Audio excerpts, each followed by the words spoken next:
Hello everyone, good evening good evening good evening. आप लोगों को मेरा ऑडियो वीडियो दोनों ठीक दिख रहा है? जल्दी से कंफर्म कर दीजिए, रिफ्रेश कर लीजिए पेज को।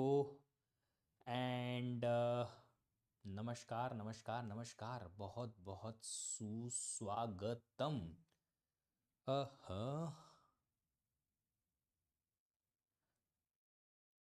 वीडियो दिख रहा है आप लोगों को? मेरा ऑडियो दिख रहा है?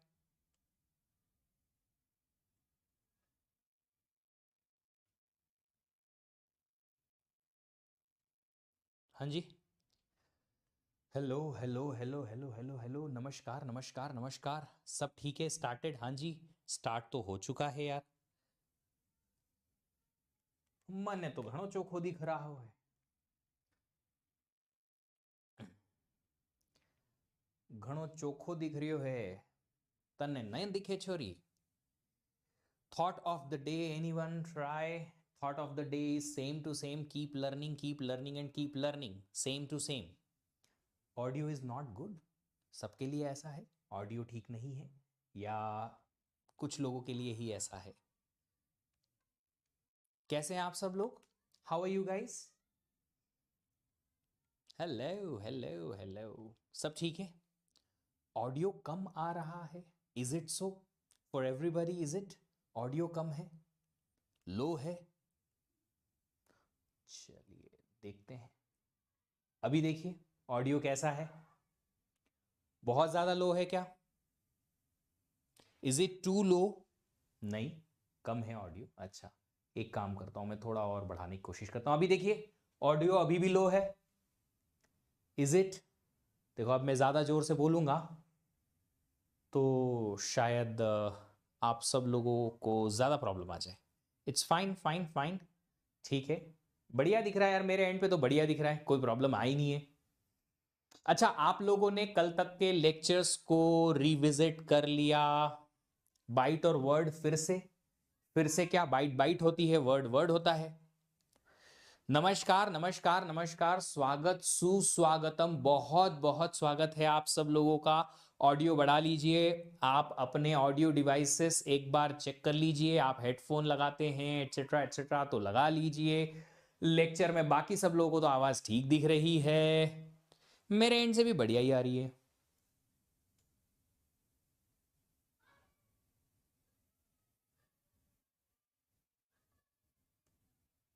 देखो देखो देखो, जल्दी से देखो। चलो स्टार्ट करेंगे। हाँ जी,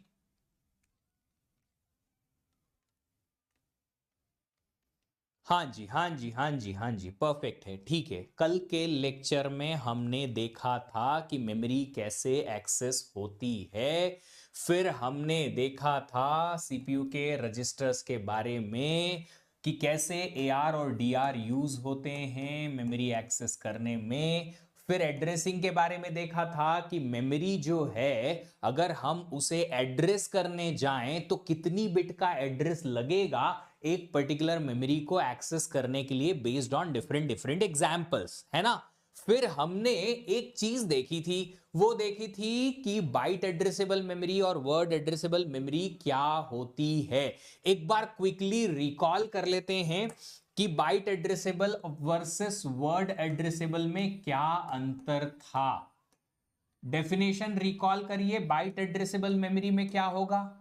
बाइट एड्रेसेबल मेमोरी में हर एक एड्रेस पर एक बाइट आप रख सकते हो, या उल्टा बोला जाए तो हर एक बाइट को एक एक एड्रेस मिलेगा। तो कोई भी एक एड्रेस लो, एड्रेस 0 पर एक बाइट, एड्रेस 1 पर एक बाइट, ऐसे हर एक एड्रेस पर एक एक बाइट आप रख सकते हो। यह है बाइट एड्रेसेबल मेमोरी। और वर्ड एड्रेसेबल मेमोरी में क्या देखा था हमने? बोलो भाई बोलो, जोर से बोलो। हाँ हाँ, अरे नहीं, पागल नहीं समझेंगे घर वाले कि इतनी जोर जोर से ऑनलाइन क्लास में किसको सुना रहा है। हर एक एड्रेस पर आप एक एक वर्ड रख सकते हो, ऐसा था वर्ड एड्रेसेबल मेमोरी, है ना। Please increase the volume. यार वॉल्यूम तो तुम्हारे इधर से बढ़ेगा, मेरे इधर से कैसे बढ़ सकता है? मेरे इधर से तो फुल वॉल्यूम है यार, यहां की तो बढ़िया शानदार चल रही है। चलो अभी मैं वापस से इस बारे में बात करता हूं थोड़ी सी और डिटेल में, कि अगर एक छोटा सा एग्जाम्पल के थ्रू बात करूंगा, अगर आप अपने 4 दोस्तों के साथ ट्रिप करने जाते हो, टोटल 4 दोस्त लोग ट्रिप करने जाते हैं, यूं समझ लीजिए 4 friends going for a trip, ठीक है। अब मान लो कि आप सब लोगों को उस ट्रिप पे एक जगह पे एक होटल का रूम बुक करना है, और एक ही रूम में आपको चारों को रुकने की फैसिलिटी है। सिंगल रूम, 4 बेड हैं, आप आराम से चारों रुक सकते हो। तो बताइए आप कितने रूम लोगे और आपको कितना रूम नंबर अलोकेट होगा? सिर्फ एक कोई रूम अलोकेट होगा कि ये वाला रूम आप ले लो, चारों के चारों इसमें रह जाओ। इज दैट फाइन और नॉट? सिंगल रूम आपको मिलेगा, उसी रूम में चारों के चारों रुक जाओगे, कोई तकलीफ नहीं। बट मान लो कि आप हॉस्टल टाइप का कोई अलोकेशन या अकोमोडेशन देखते हो, जहां पे एक छोटे से रूम में सिर्फ एक ही पर्सन के रुकने की जगह है। तो बताइए इस बार 4 दोस्तों के ग्रुप को कितना रूम लेना पड़ेगा? अगर एक रूम में सिर्फ एक ही पर्सन रह सकता है, तो 4 लोगों को रुकने के लिए कितने रूम लगेंगे? 4 अलग अलग रूम लगेंगे, लगेंगे ना? यस। बस यही कंसेप्ट थोड़ा सा आपको यहां पे समझना है, कि अगर हमने मेमोरी में कंटेंट स्टोर करने की कोशिश की, अब ये कंटेंट कोई डेटा हो सकता है या इंस्ट्रक्शन हो सकते हैं। अगर मान लो एक कंटेंट जो कि थोड़ा बड़ा है, एक एड्रेस में एक सेल के ऊपर नहीं रख सकते, तो क्या उसे मल्टीपल सेल पे रखना पड़ेगा, मल्टीपल एड्रेसेस पे रखना पड़ेगा? हां जी सर, करना पड़ेगा। जैसा कि अभी एग्जाम्पल बताया मैंने कि 4 दोस्त लोगों को एक रूम नहीं मिल पाया, तो 4 अलग अलग रूम लगाने पड़े। ठीक है, अंडरस्टूड दैट? यस और नो? तो समझिएगा जो मैं यहां कहना चाह रहा हूं। अज्यूम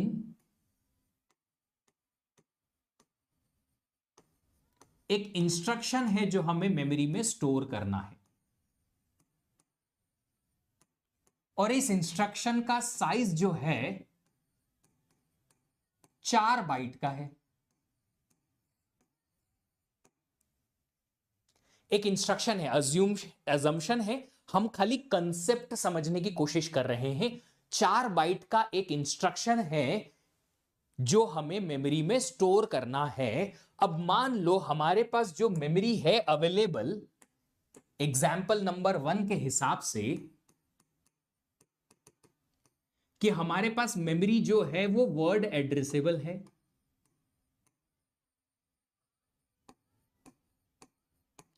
और एक वर्ड का साइज जो है वो है 4 बाइट का। क्या 4 बाइट का एक इंस्ट्रक्शन पूरा का पूरा वर्ड एड्रेसेबल मेमोरी में एक ही एड्रेस पे रख सकते हैं अगर वर्ड का साइज 4 बाइट है तो? यस और नो?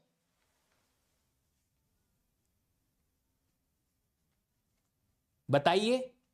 अगर हम मेमोरी में किसी एक स्पेसिफिक एड्रेस से स्टार्ट करें और इस इंस्ट्रक्शन को स्टोर करने की कोशिश करें मेमोरी के अंदर, बताइए एड्रेस क्या होगा जहां पे ये स्टोर हो जाएगा? कोई भी एड्रेस, XYZ एड्रेस स्टार्ट कर लो, जीरो से, हमेशा हर चीज जीरो से स्टोर नहीं होती मेमोरी में। मेमोरी बहुत बड़ी है, जिसको जहां जगह मिलने का होता है वहां मिल जाती है ना? तो मान लो ये इंस्ट्रक्शन स्टोर हो रहा है, मैं यहां लिख देता हूं मेमोरी में इस इंस्ट्रक्शन का स्टार्टिंग एड्रेस जो मैंने माना है वो है 500 डेसिमल नंबर।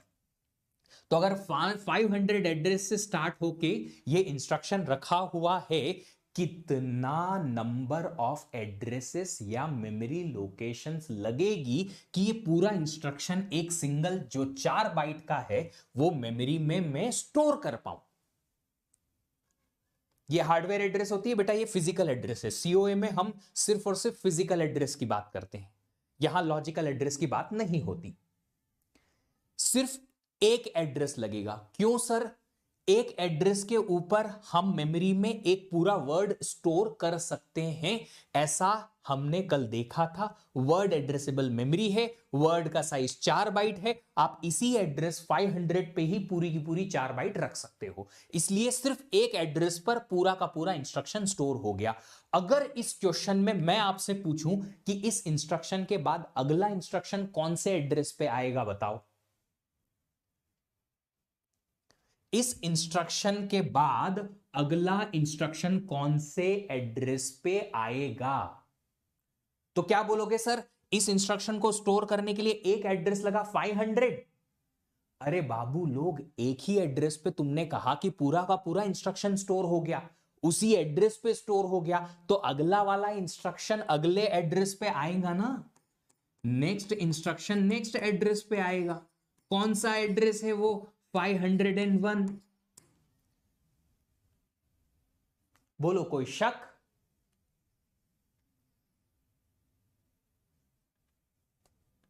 All clear?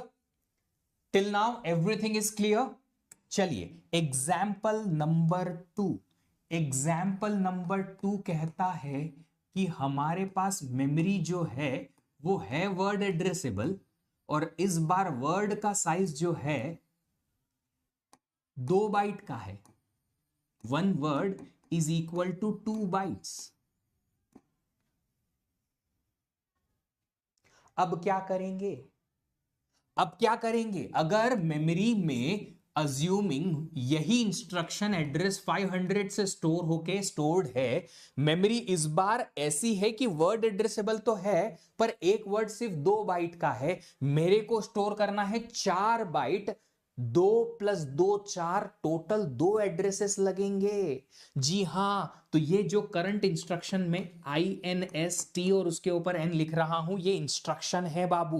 ठीक है, तो करंट इंस्ट्रक्शन अगर मैंने यहां स्टोर किया ऐसे, 2 सेल लगेगी, 500 और 501 पे पूरा का पूरा इंस्ट्रक्शन स्टोर होगा। अगर मैं कहूं कि नेक्स्ट इंस्ट्रक्शन मुझे कहां स्टोर करना है, एड्रेस स्टार्टिंग एड्रेस होगा उसका 502, 502। क्या बात है, क्या बात है, वाह।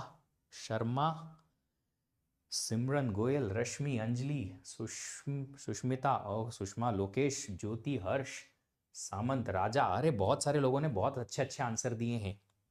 अरे बाबू 502, 3 नहीं 2, 2, 2, 502 पे है ना। इंस्ट्रक्शन 2 एड्रेस पे स्टोर हुआ तो अगला इंस्ट्रक्शन 502 से स्टार्ट होगा। Everything is clear till now? Next example.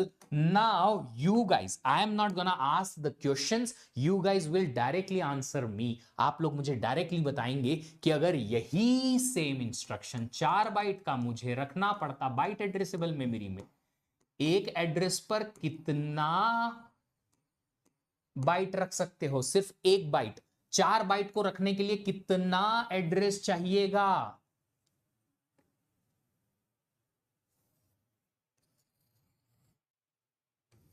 तो 500 एड्रेस से स्टार्ट होके अगर एक इंस्ट्रक्शन हमने स्टोर किया तो अगला इंस्ट्रक्शन कहां से स्टार्ट होगा?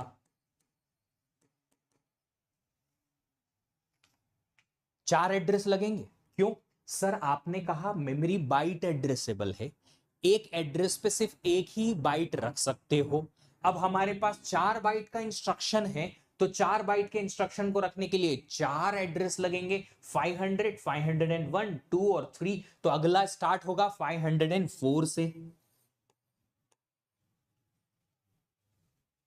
देखो जरा, 504 से नेक्स्ट स्टार्ट होगा।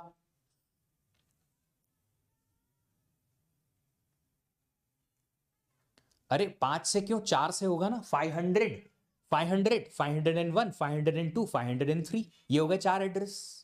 प्लस 4 कर दो बस, करंट 500 को भी तो गिनो।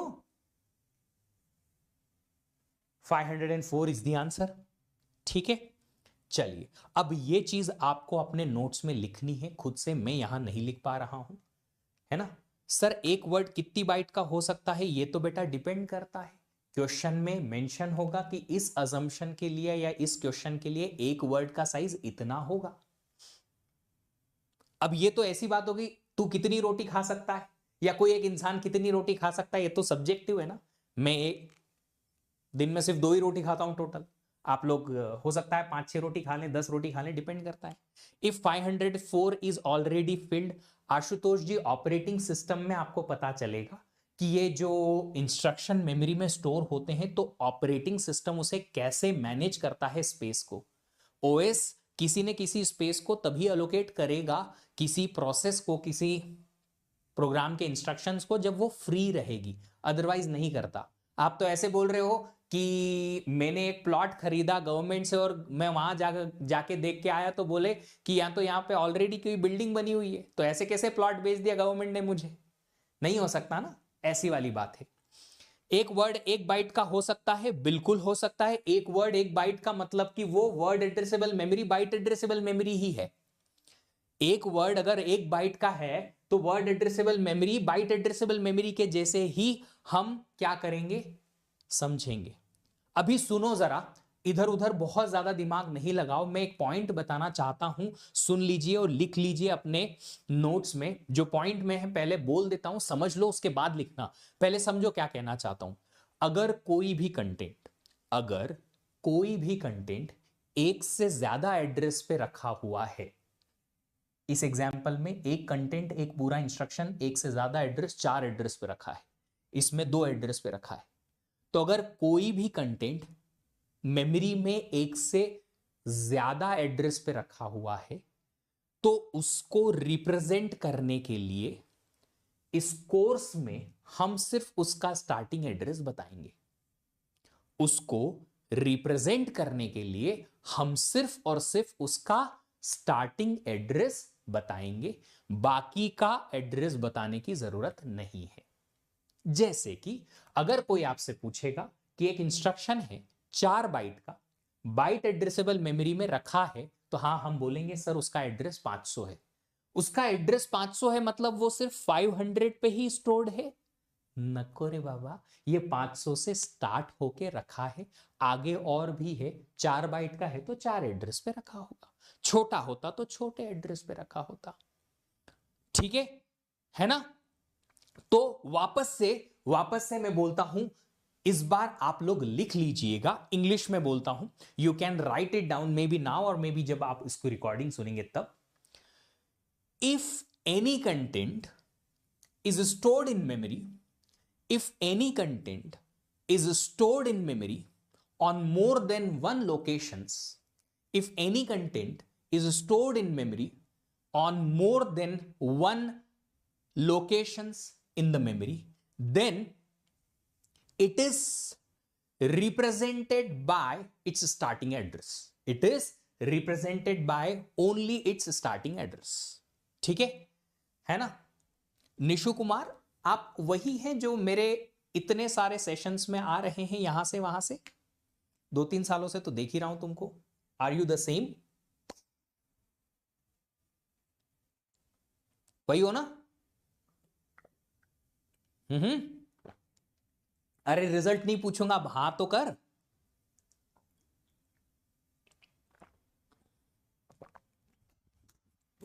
हाँ ना सर? अरे बोल रहे भाई, बेटा जो पढ़ा रहा हूं पढ़ लो, जब आएगा मैं बता दूंगा, वही है।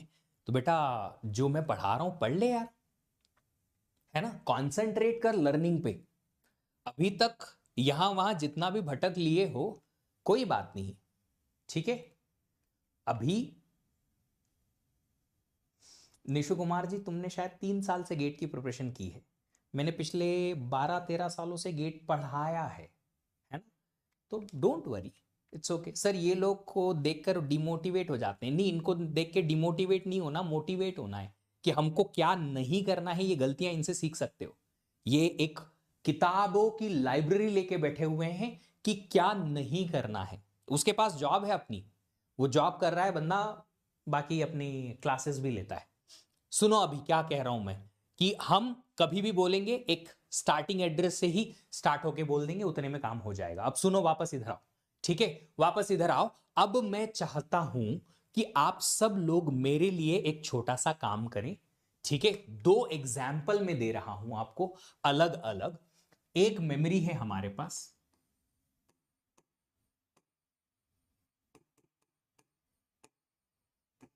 वर्ड एड्रेसेबल है, और दूसरी मेमोरी है हमारे पास बाइट एड्रेसेबल। दो अलग अलग एग्जाम्पल्स के थ्रू मैं चाहता हूं कि जो कंटेंट मैं यहां बना रहा हूं उस कंटेंट का आप स्टार्टिंग एड्रेस मुझे बताओ, ठीक है। तो मेमोरी में एक प्रोग्राम रखा है जिसके बहुत सारे इंस्ट्रक्शंस हैं। एक प्रोग्राम में बहुत सारे इंस्ट्रक्शन हो सकते हैं। इंस्ट्रक्शन है instruction number 1, instruction number 2, instruction number 3, instruction number 4, instruction number 5। ये सिर्फ 5 ही इंस्ट्रक्शन मैंने अभी एग्जांपल में लिए एक प्रोग्राम के। और इन इंस्ट्रक्शंस की साइज मैंने यहां लिखी है। चलिए, साइज जो है इंस्ट्रक्शन नंबर 1 का साइज है 2,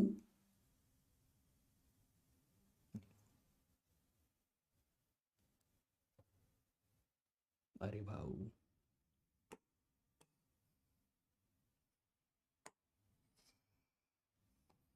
2 बाइट्स का।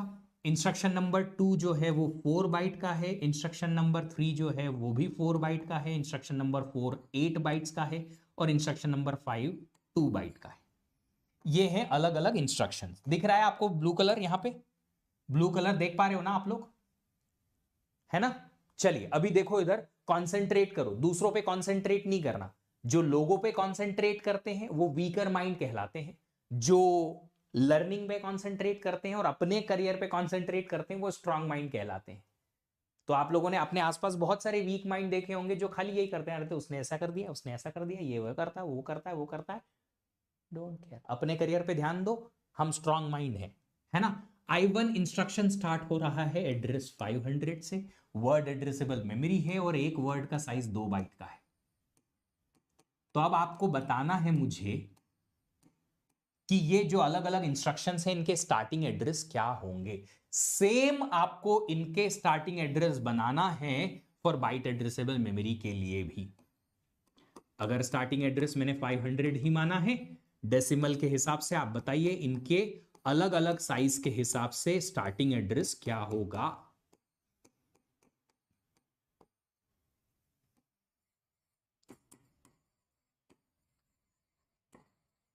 इसका साइज 2 बाइट, इसका साइज मैंने मांगा 4 बाइट, इसका भी 4 बाइट, इसका 8 बाइट, और इसका 2 बाइट। सारे एक ही सिंगल लाइन में लिखो, एक सिंगल लाइन में। फर्स्ट एलिमेंट I1 का एड्रेस हमारे पास है, फर्स्ट इंस्ट्रक्शन का।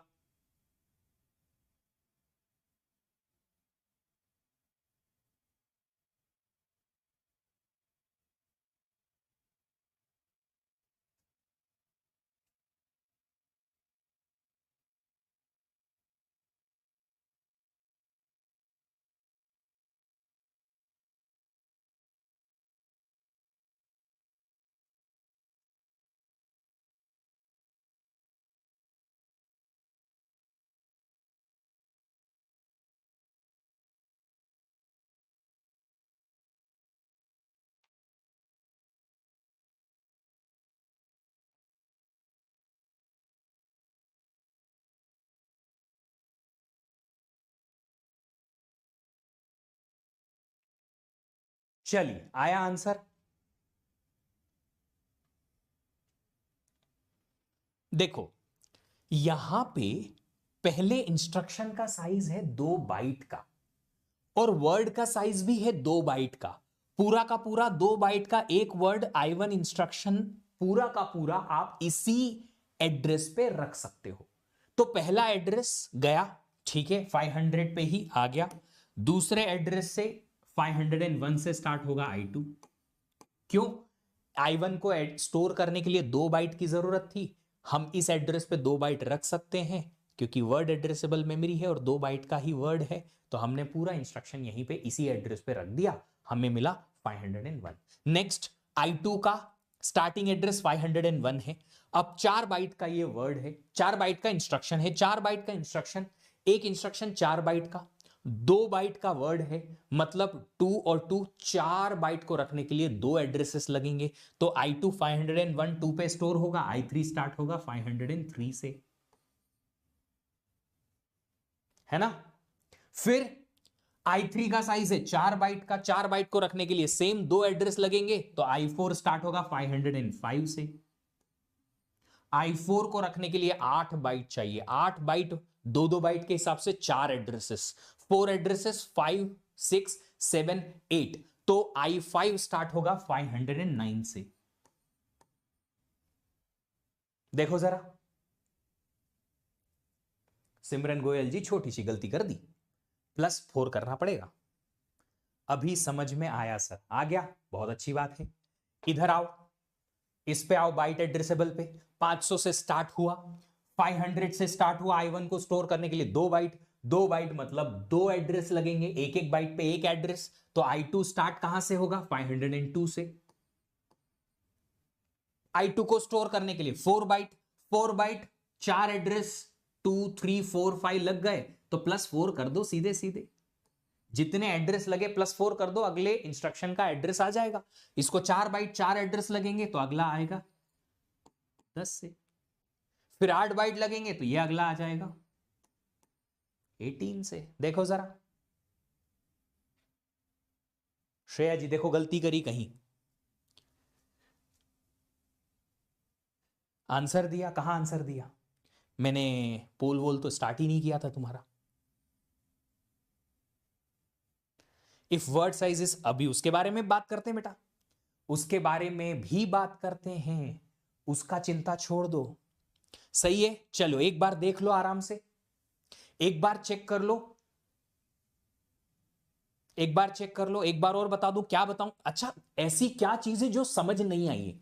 जो भी ये बोलता है ना कि सर रिपीट कर दो, तो मुझे ये बताओ कि चीज समझ में क्या नहीं आई है और क्यों नहीं आई है, क्योंकि मैं स्पेसिफिक जाना चाहता हूं। अब तुम लोग घर में बैठे बैठे सिंगापुर घूम आओ और फिर बोलो कि सर वापस से आप ये सीओए की ट्रिप करा दो, तो मेरे लिए खर्चा बढ़ जाएगा ना। तुम तो सिंगापुर घूम के आ गए, मेरे को तो यहीं रहना था, मैं फिर से टूर कराऊं तुम्हारा। जल्दी बताओ कि ऐसा क्यों? I2 विल स्टार्ट फ्रॉम 503 यहां से। अच्छा, 503 से क्यों? I1 को 500 से स्टार्ट किया है बेटा, तो 2 एड्रेस लगेंगे ना 2 बाइट के लिए, तो 500 और 501, बस। तो 502 से I2 स्टार्ट हो सकता है ना।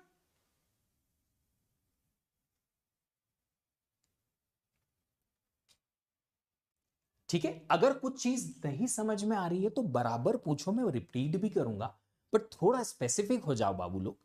अगर आप लोग ऐसे अटका के रखोगे, कोर्स आगे नहीं बढ़ पाएगा ना। और अगर कोई कहीं भी गड़बड़ है कि सर ये चीज समझ में नहीं आई है, आप बताओ मुझे, तो मुझे क्लियर कट जगह बताओ कि सर ये वाली चीज समझ नहीं आई स्पेसिफिकली, तो मैं थोड़ा सा क्या करूंगा, उस चीज को जान। सर फर्स्ट केस का I5 का कैलकुलेशन थोड़ा अनक्लियर है। अच्छा, I5 ये देखो, I4 को 8 बाइट लग रही है, 8 बाइट का इंस्ट्रक्शन है। I4 स्टार्ट कहां से हुआ है? 505 से, 505 से स्टार्ट हुआ है, 8 बाइट, एक एक एड्रेस पे 2 बाइट, मतलब 4 एड्रेस लगेंगे, तो 505 6 7 8 ये 4 एड्रेस हो गए, उस पे I4 पूरा का पूरा स्टोर हुआ, तो अगला इंस्ट्रक्शन कहां से स्टार्ट होगा? 509 से। देखो सिंपल सा तरीका है यार, इसको कितनी लोकेशन लग रही है ये तो कैलकुलेट कर सकते हो आराम से, कि I4 को स्टोर करने के लिए 8 बाइट लगेगी, एक एड्रेस पे 2 बाइट, 4 एड्रेस, तो आप 505 + 4 कर दो, अगले इंस्ट्रक्शन का एड्रेस आ जाएगा, बस सिंपल सा केस है। ऐसा है ना। अब देखो, किसी ने पूछा कि सर अगर ऐसा केस हुआ कि हमारे पास इंस्ट्रक्शन का साइज अगर मान लो आया 1 बाइट का और मेमोरी वर्ड एड्रेसेबल निकली, और ये वर्ड का साइज जो है 1 बाइट से ज्यादा है, मान लो 2 बाइट है, तो एक इंस्ट्रक्शन जो आप मेमोरी में स्टोर करोगे किसी एड्रेस पे, इसी इंस्ट्रक्शन को एक ही एड्रेस पे स्टोर कर पाएंगे? बिल्कुल। 1 बाइट को आप एक वर्ड में स्टोर कर पाओगे? बिल्कुल।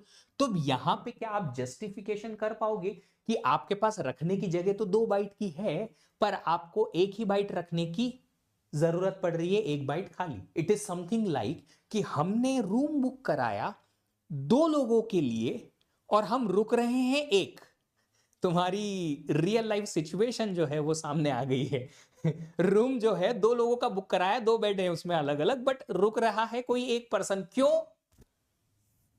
क्योंकि है ही एक ही बाइट की जगह है, हमारे पास 1 ही बाइट का स्टोरेज नीडेड है, बट हमने 1 वर्ड का 2 बाइट, एक जगह पे 2 बाइट रख सकते हैं। 1 बाइट की लोकेशन आपकी वेस्ट चली जाएगी, यूज नहीं आएगी, यूज नहीं आएगी। उल्टा प्रतीक जी, नहीं, एक इंस्ट्रक्शन को आपको रखने के लिए 1 बाइट चाहिए, एक एड्रेस पे आप 2 बाइट रख सकते हो, तो 2 में से 1 बाइट हमने यहां रख दी, 1 बाइट का स्पेस वेस्ट चली गया, यूज आएगी सिर्फ 1 बाइट की स्पेस, 1 बाइट की वेस्ट चली गई। अगर नेक्स्ट इंस्ट्रक्शन की हम बात करेंगे तो नेक्स्ट इंस्ट्रक्शन अभी भी हमारे पास कहां से स्टार्ट होगा? 501 से ही स्टार्ट होगा, बट आपके पास ये जो इंस्ट्रक्शन की स्पेस है यहां पे स्पेस वेस्टेज होगी।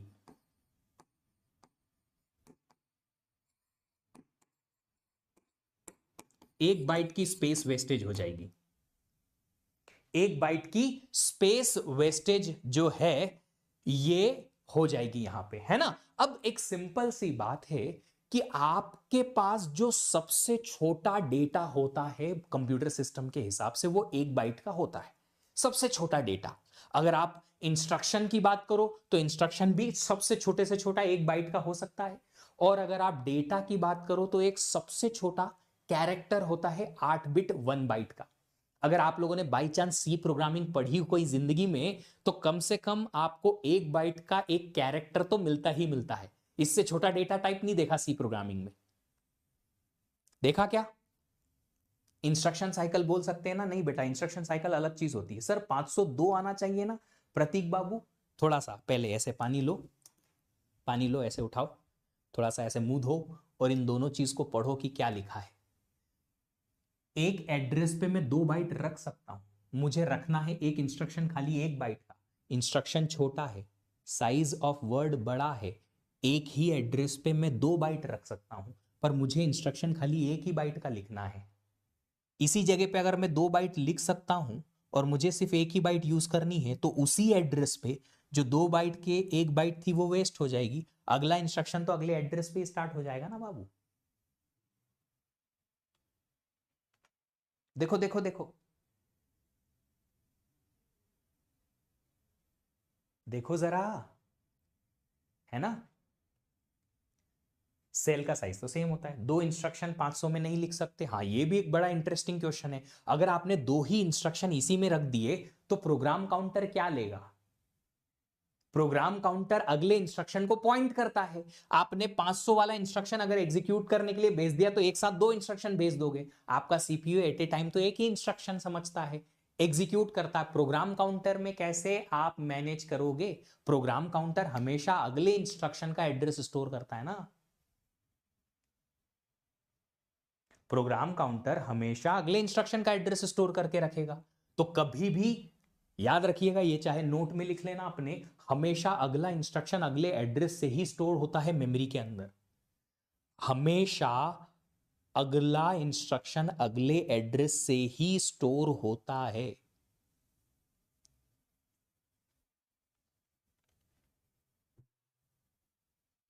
But cache memory can hold etcetera. बेटा कैश मेमोरी का कंसेप्ट अलग है, वहां से भी हम 1 बाइट उठा के लेके आते हैं बाइट ऑफसेट के हिसाब से, पूरा ब्लॉक उठाने के बाद भी।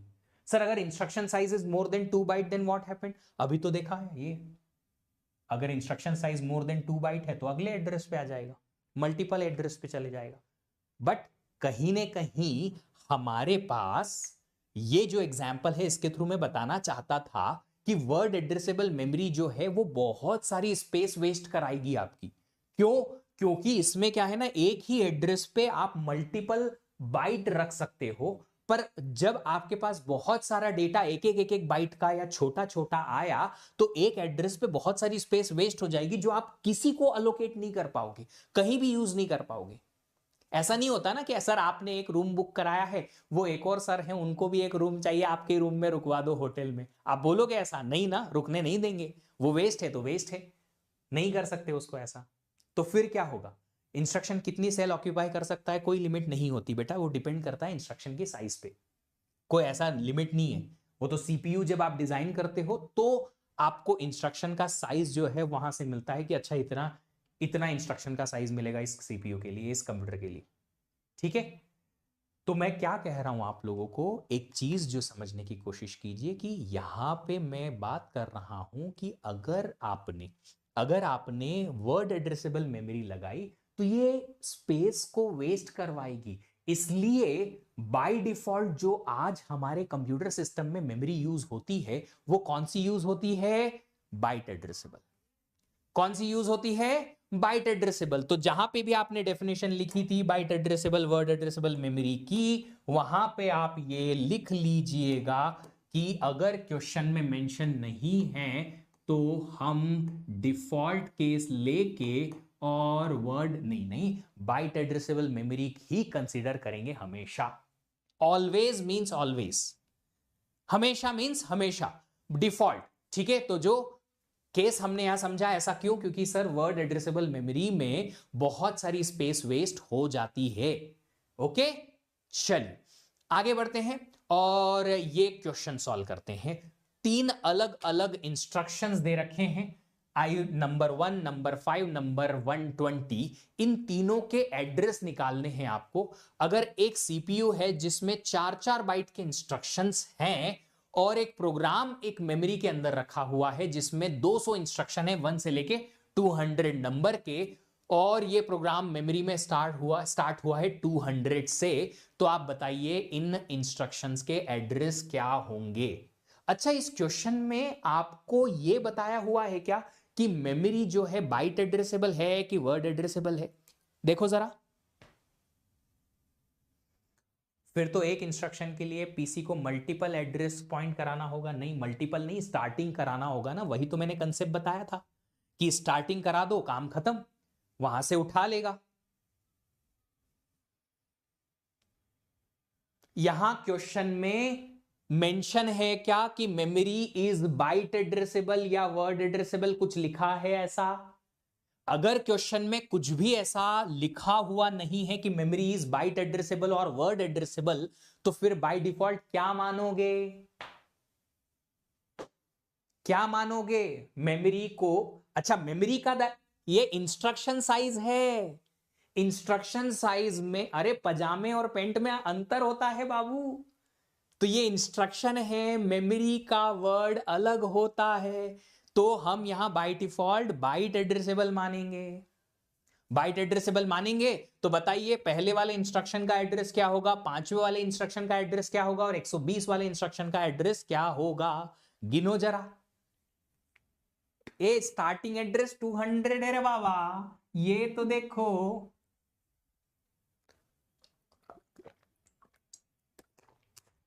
ऐसा कैसे आईआईटीएन बनेगा रे तू?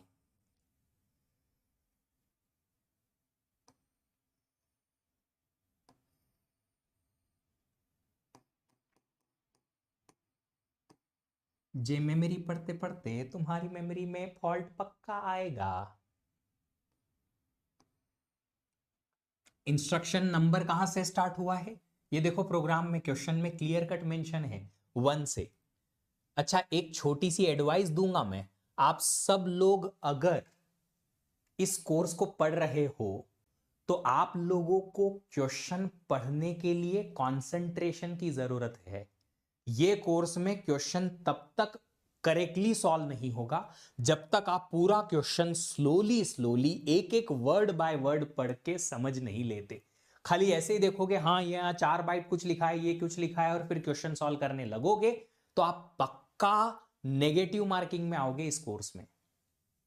और आपको समझ में आ जाएगा इस संडे को जब आपको पहला क्विज मिलेगा तब। मेमोरी है, इंस्ट्रक्शन, पहला प्रोग्राम स्टोर हुआ है, पहला इंस्ट्रक्शन स्टोर हुआ है I1, फिर I2, फिर I3, फिर I4, I5 and so on. पहले इंस्ट्रक्शन का एड्रेस क्या है बाबू? क्वेश्चन में मेंशन है 200। अब देखो क्वेश्चन में मेमोरी को बाइट एड्रेसेबल बोला गया है, क्यों? क्योंकि अगर क्वेश्चन में मेंशन नहीं है तो बाय डिफॉल्ट क्या लोगे?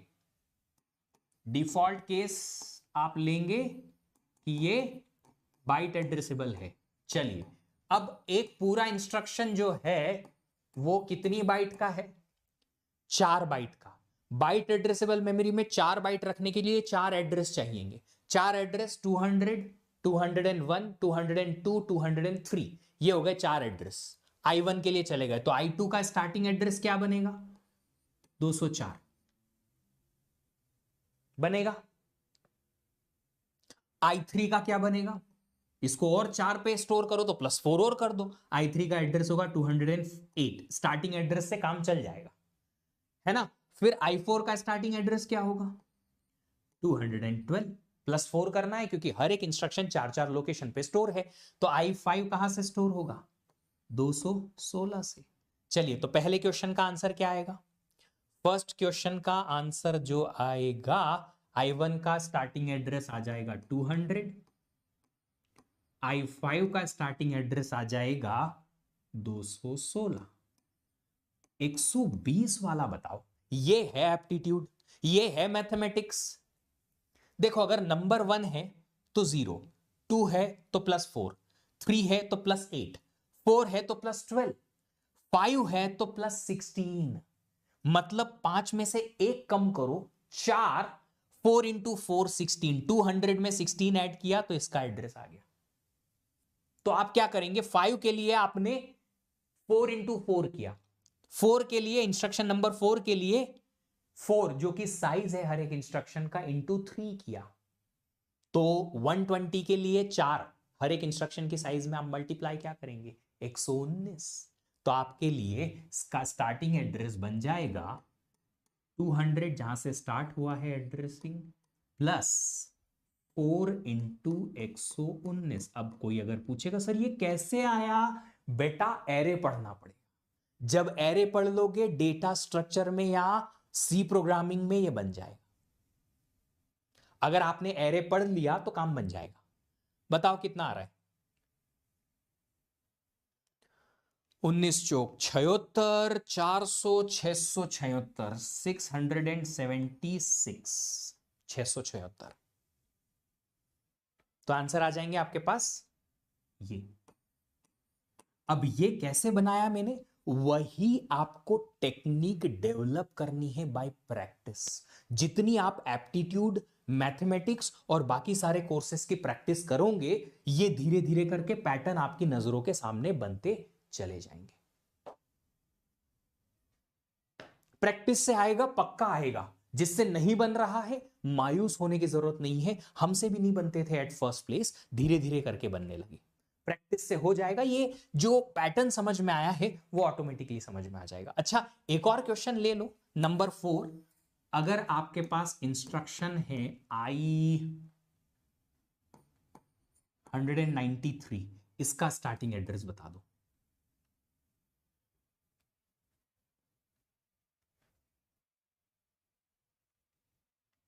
गेट में ऐसे सवाल आएंगे क्या? गेट में ऐसा सवाल ना डायरेक्टली नहीं आता। बताऊं कैसा आएगा?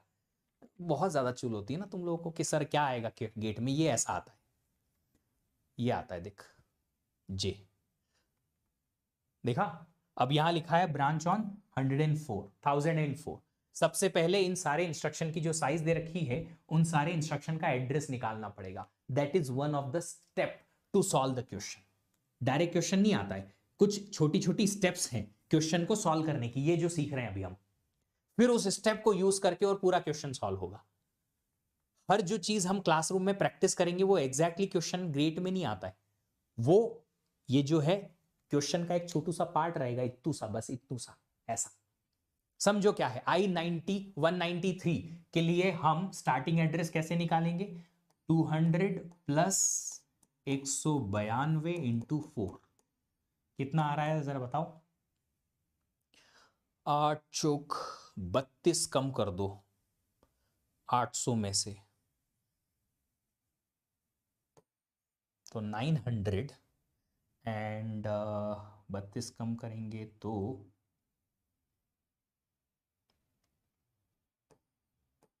68, 968 विल बी द आंसर, है ना। चलिए, अब ये क्वेश्चन देखो सर।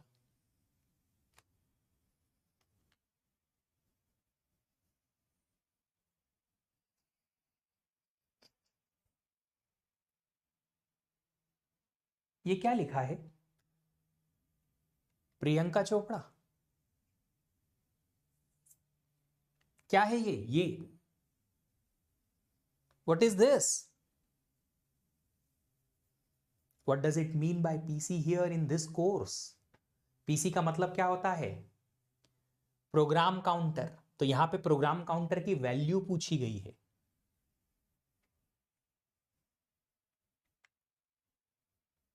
चलिए, बहुत अच्छी बात है, एटलीस्ट पता है। ये क्लासरूम में ऐसे क्वेश्चन का पूछने का फायदा ही बड़ा अच्छा होता है। एक ने आंसर दिया प्रोग्राम काउंटर तो सबको हाँ हाँ sir program counter program counter program counter. पर अगर यही सेम चीज गेट में या किसी टेस्ट में आई होती तो सिर खुजाते, क्या था क्या था क्या था, क्योंकि कोई आंसर देने वाला था नहीं। बताओ आंसर बताओ। A CPU head has 4 byte instructions. Program same वही I1 से लेके 200 200 इंस्ट्रक्शन है एक प्रोग्राम में। मेमोरी में 500 से स्टार्ट हुए हैं। What should be the PC value when instruction I6 will be executing in CPU? जब I6 CPU में एग्जीक्यूट हो रहा होगा तब PC की वैल्यू क्या होगी? चलो पहले एक काम करते हैं, पहले इंस्ट्रक्शन की मैपिंग कर लेते हैं मेमोरी पे। मतलब कि इंस्ट्रक्शन कैसे स्टोर होंगे मेमोरी में ये समझ लेते हैं। सबसे पहले I1 स्टोर हुआ। I1 कहां से स्टोर हुआ है? 500 से। I2 कहां से स्टार्ट होगा? सेम देखो एग्जाम्पल मैंने वही लिया, 4 बाइट का इंस्ट्रक्शन है, क्वेश्चन में मेंशन नहीं है तो हम मेमोरी को बाय डिफॉल्ट बाइट एड्रेसेबल ले लेंगे। अब नेक्स्ट हमें यह बताना है कि I2 कहां से स्टार्ट होगा? 4 बाइट 4 एड्रेस पे, तो I2 स्टार्ट होगा 504 से। I3 स्टार्ट होगा 508 से एंड सो ऑन। चलिए, जब इंस्ट्रक्शन I6 लिखा है कि वैल्यू ऑफ पीसी क्या होगी जब इंस्ट्रक्शन I6 एग्जीक्यूट कर रहा होगा। प्रोग्राम काउंटर की डेफिनेशन रिकॉल करो, क्या होती है? Program counter stores the address of next instruction to be executed, है ना? नेक्स्ट इंस्ट्रक्शन को पॉइंट करता है। जब I6 ऑलरेडी एग्जीक्यूशन में चले गया तो अगला इंस्ट्रक्शन कौन सा होगा?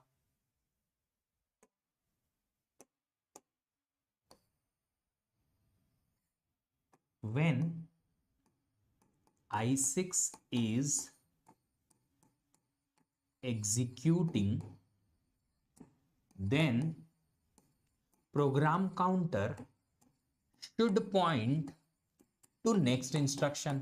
अब यही इसी को बोलते हैं एप्लीकेशन ऑफ नॉलेज, कि प्रोग्राम काउंटर की डेफिनेशन सेपरेटली पता है, एड्रेसिंग निकालना पता है, इन दोनों को जब मर्ज करना पड़ेगा, जब ये ऐसा क्वेश्चन आएगा तो एप्लीकेशन ऑफ नॉलेज ही इसे कहा जाता है। प्रॉब्लम सॉल्विंग इसी के थ्रू होती है कि दोनों को समझ में आना चाहिए, ये दोनों कंसेप्ट एक साथ यूज करना आना चाहिए कि जब I6 एग्जीक्यूशन में होगा तो PC should point which instruction? Instruction I7। तो आपको अल्टीमेटली I7 का एड्रेस निकालना है। I7 का एड्रेस निकालना है तो स्टार्टिंग एड्रेस ऑफ I7 क्या आएगा? स्टार्टिंग एड्रेस या एड्रेस ऑफ, एक ही बात है, ऑफ I7 क्या लिखेंगे हम? 500 प्लस 7 में से एक कम 6 into 4, 524 will be the answer. आया मजा?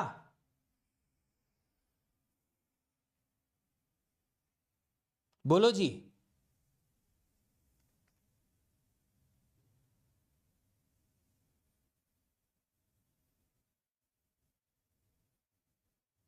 बोलो जी बोलो। चलिए, अब अगला क्वेश्चन है ये रहा। यहां पे बोला गया है कि when instruction I will be executing in CPU, तब आपके पास प्रोग्राम काउंटर की वैल्यू क्या आएगी, ये आपको बताना है एक फॉर्मूला लिख के। Could you please explain why did you reduce 1 from 7? Just because for first instruction, instruction number 1 starting from 500, you don't have to add anything in 500. For 2 you'll have to add 4, which is 1 into 4. For 3 you'll have to add 8 in 500, That is why, and that is 2 into 4. So for I4, its starting address will be 512, which is nothing but 3 into 4. That's why. ये देखो जरा, अगर ith instruction piece execution में है तो PC में क्या value रहेगी, एक फॉर्मूला लिख के और बताओ जरा। कभी कभी आंसर कंसेप्ट दोनों पता होते हैं फिर भी रॉन्ग आंसर दे देते हैं, वो इंप्रूव होगा प्रैक्टिस के साथ। जितनी प्रैक्टिस करोगे उतना इंप्रूवमेंट। प्रैक्टिस से याद आया, डीपीपी आज की क्लास के साथ अटैच हो जाएगी, पहली डीपीपी आज आपको मिल जाएगी। You will get your first DPP today, ठीक है। उसका वीडियो सॉल्यूशन भी है। पहले डीपीपी सॉल्व करना खुद से, बिना सॉल्यूशन देखे, बिना पेशेंस खोए, फिर आप आंसर देखिएगा। और इस वीकेंड को आपको पहला आपका वीकली टेस्ट भी मिलेगा संडे को, ठीक है। वीकली टेस्ट जो है वो भी आपको संडे को मिलेगा। चलिए, तो अगर इंस्ट्रक्शन आई एग्जीक्यूशन में है तो आपको आंसर यहां पे देना पड़ेगा PC will point two which instruction, i+1। अगर ith instruction is in execution, PC में किसका एड्रेस होगा, i+1 का एड्रेस होगा। यस और नो, यस और नो, i+1 का एड्रेस होगा। अगर i+1 का एड्रेस होगा पीसी के अंदर तो i+1 के लिए फॉर्मूला क्या लिखोगे आप, address of instruction i+1 will be equal to base address 500 plus 4, हर एक इंस्ट्रक्शन का साइज इन मेमोरी, इनटू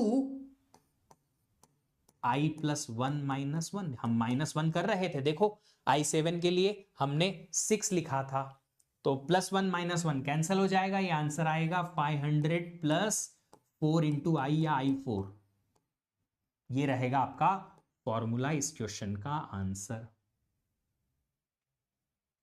देखो जरा, बिना सोचे समझे डायरेक्टली आंसर नहीं लिखना। बहुत सारे लोगों ने i-1 कर दिया। हमें ith इंस्ट्रक्शन का स्टार्टिंग एड्रेस नहीं चाहिए,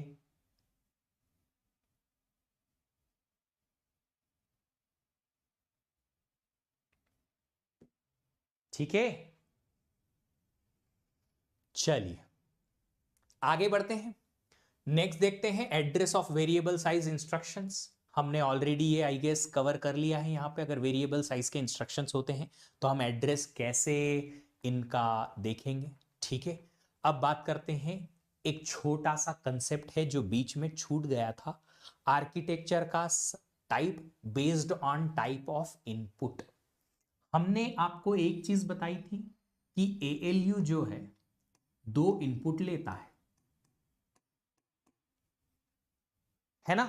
ये है इनपुट ऑपरेंड्स। इन 2 ऑपरेंड वैल्यूज पे एएलयू ऑपरेशन परफॉर्म करेगा। कौन से, एरिथमेटिक लॉजिक टाइप के, और रिजल्ट जनरेट करेगा एक्यूमुलेटर में, है ना।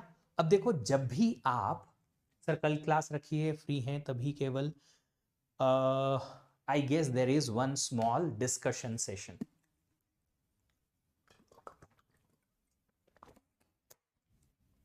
अभी कुछ नहीं बताया अरे मैंने, ये तो पहले का ही है जो हमने देखा है।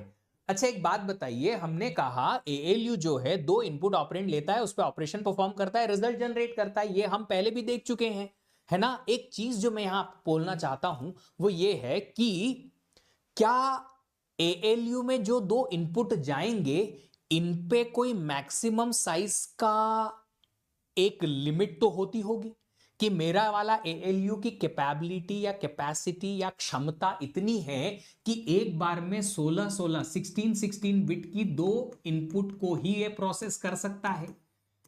कुछ तो कैपेसिटी होती होगी ना, आप हार्डवेयर बना रहे हो, हार्डवेयर की एक मैक्सिमम कैपेसिटी तो होगी कि 2 इनपुट एक बार में कितनी बिट का मैक्सिमम आ सकता है, होगी ना। यस और नो, जी हां होती है। तो जो ये कैपेसिटी मैक्सिमम होती है कि एक एक इनपुट मैक्सिमम कितनी कितनी बिट का हो सकता है, उसको ऐसे दर्शाया जाता है कि ये जो एएलयू का या सीपीयू डिजाइन है, इसमें अगर कैपेबिलिटी ऐसी है कि एएलयू दोनों इनपुट एक एक इनपुट 16 बिट का ले सकता है, तो इसे कहा जाता है 16 बिट आर्किटेक्चर सीपीयू। इसका ये टेक्निकल नाम है, 16 बिट आर्किटेक्चर कहा जाता है। कब कहा जाता है? जब हम ये कह सकें, यहां पे मैं लिख देता हूं जो मैंने बोला है, ईच इनपुट इन आलू can be of maximum 16 bits. एक एक इनपुट दोनों के दोनों एक एक इनपुट जो हैं वो दोनों मैक्सिमम 16 बिट के हो सकते हैं। अब आप बोलोगे सर इससे छोटा आया तो, इससे छोटा आया तो आगे जीरो ऐड कर देना, पैडिंग कर देना ताकि नंबर 16 बिट का बन जाए।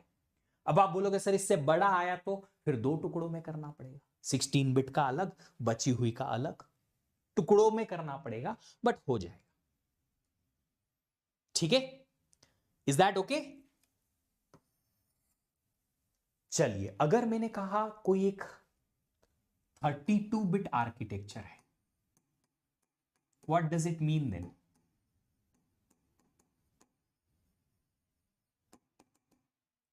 थर्टी टू बिट आर्किटेक्चर है किसी सीपीयू का, इसका क्या मतलब होगा फिर?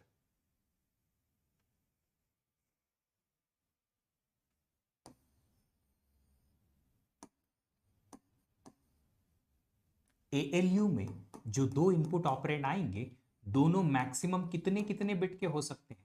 32 बिट के हो सकते हैं, 32 बिट्स के हो सकते हैं। ALU can accept two inputs both of 32 bits. Maximum input का साइज जो होगा वो 32 बिट का होगा, मैक्सिमम। ठीक है, इससे ज्यादा एक बार में सीपीयू प्रोसेस नहीं कर पाएगा। ओके, चलिए, यहीं से एक और कंसेप्ट निकलता है कि जब अगर सीपीयू का आर्किटेक्चर 32 बिट का दे रखा है, एएलयू का आर्किटेक्चर 32 बिट का दे रखा है, एक ही बात है, तो यहां पे इस कंप्यूटर सिस्टम के लिए एक वर्ड का, सीपीयू के एक वर्ड का जो साइज आएगा वो 32 बिट का आएगा। इस सीपीयू के लिए एक वर्ड का साइज कितना आ जाएगा? 16 बिट का। तो जो आर्किटेक्चर का एएलयू के इनपुट के हिसाब से टाइप है, वहीं से उस सीपीयू का वर्ड साइज निकलेगा। उससे मैक्स आ जाए तो, वही तो बोला मैंने थोड़ी देर पहले कि उससे ज्यादा आए तो तोड़ना पड़ेगा, एक बार में 32 को प्रोसेस करो, बची हुई को अलग से प्रोसेस करो। तुमको अगर 4 लाख रुपए कमाने हैं, पर सर हमारी तो सैलरी 3 लाख रुपए महीना ही है, तो महीने तोड़ना पड़ेंगे, एक बार में 3 लाख कमाओ, उसके बाद फिर और 1 लाख, ऐसा करके तोड़ना पड़ेगा। चलो, तो ये वर्ड का मीनिंग समझ में आया। ये वर्ड का मीनिंग समझ में आया कि अगर एक कोई आर्किटेक्चर 16 बिट आर्किटेक्चर है तो उस आर्किटेक्चर के लिए वर्ड साइज आप 16 बिट लेंगे। 32 बिट आर्किटेक्चर सीपीयू है तो उसके लिए वर्ड साइज क्या लेंगे? 32 बिट्स। अच्छा, वर्ड का साइज अभी तक तो हमने क्वेश्चंस में जो देखा था बाइट में देखा था, यहां बिट में आ गया तो अरे सर हम इंटेलिजेंट है बहुत, हम बचपन से पैदा ही इंटेलिजेंट हुए हैं, पहले दिन ही क्वेश्चन सॉल्व कर सकते थे। 16 बिट मतलब कि 5 बाइट होता है सर, है ना? 16 बिट में कितने बाइट होते हैं? 5 बाइट।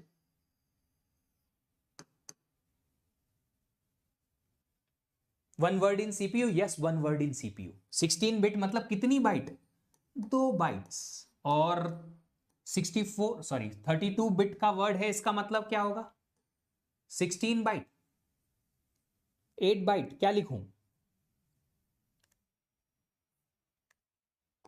4 बाइट्स। तो कभी कभी क्वेश्चन में ना ये खाली एक लाइन में लिखा होगा कि there is a 32 bit architecture CPU etcetera etcetera, और कुछ आगे क्वेश्चन में मेंशन होगा, तो उस इंफॉर्मेशन के लिए याद रखेंगे कि वहां से एक वर्ड का साइज हमें निकल जाएगा। ठीक है, चलिए अगला टॉपिक हम स्टार्ट करेंगे। पहले वर्ड मेमोरी में था, आप सीपीयू में है। देखिए, पहले वर्ड को हमने मेमोरी के कंसेप्ट के हिसाब से देखा, अभी सीपीयू के कंसेप्ट के हिसाब से देख रहे हैं। था वाला सीन नहीं, हमने उठा पटक नहीं की है वर्ड की, है ना? मेमोरी के हिसाब से सीख लिया, सीपीयू के हिसाब से सीख लिया, दैट्स इट। चलिए माइक्रो ऑपरेशन नेक्स्ट टॉपिक है जिसमें हम माइक्रो प्रोग्रामिंग देखने वाले हैं। ये भी लिखा होगा कि वर्ड एड्रेसेबल मेमोरी। अच्छा देखो एक बात बताओ कि अगर ये मैंने खाली एक लाइन लिखी ऐसा कि there is a CPU which is having 32 bit architecture, इसमें कहीं लिखा है कि मेमोरी वर्ड एड्रेसेबल है कि बाइट एड्रेसेबल है? कुछ लिखा मैंने? खाली अगर एक लाइन दी 32 बिट आर्किटेक्चर का सीपीयू है मेरे पास, उसमें मेमोरी के बारे में कुछ लिखा क्या? नहीं। तो क्या अगर मेरे पास वर्ड का साइज 4 बाइट आया है तो इसका मतलब है कि मेमोरी वर्ड एड्रेसेबल ही होगी? ऐसा कुछ नहीं। क्यों नहीं सर? क्योंकि ये तो सीपीयू के बारे में लिखा है ना, मेमोरी के बारे में कहां लिखा? मेमोरी के बारे में कहां लिखा? बताया? नहीं बताया। तो मेमोरी को क्या लोगे? जब तक ना क्वेश्चन में एक्सप्लिसिटली लिख के ना बताया जाए, बाइट एड्रेसेबल लेंगे।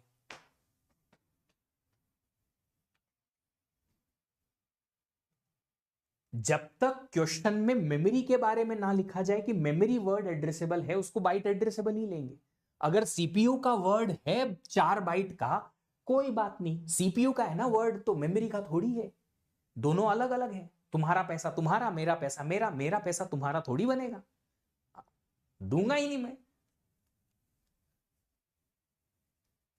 उल्टा क्यों नहीं बोला? तुम्हारे पास तो अभी पैसे ही नहीं है कि तुम्हारा पैसा मेरे पास कहां से आया? तुम्हारे पास ही नहीं है तुम्हारा पैसा, तो मेरे पास कहां से आएगा? है ना। आउटपुट साइज क्या रहेगा ये तो डिपेंड करता है, आउटपुट साइज क्या रहेगा किस पे? ऑपरेशन पे। आउटपुट साइज के लिए ऑपरेशन के लिए देखना पड़ेगा। एडिशन के लिए 17 बिट का आउटपुट आता है, मल्टीप्लिकेशन के लिए 32 बिट का आएगा। यहां पे वो एक अलग केस है। आउटपुट साइज के बारे में हमें यहां कुछ भी डिस्कस नहीं करना है। सर एक्यूमुलेटर तो 8 ही बिट स्टोर करता है। अच्छा भव्या गोयल जी, मुझे ये बताओ कि ये कहां पढ़ा आपने कि एक्यूमुलेटर सिर्फ 8 बिट स्टोर कर सकता है? कहां पढ़ा है मुझे बताइए।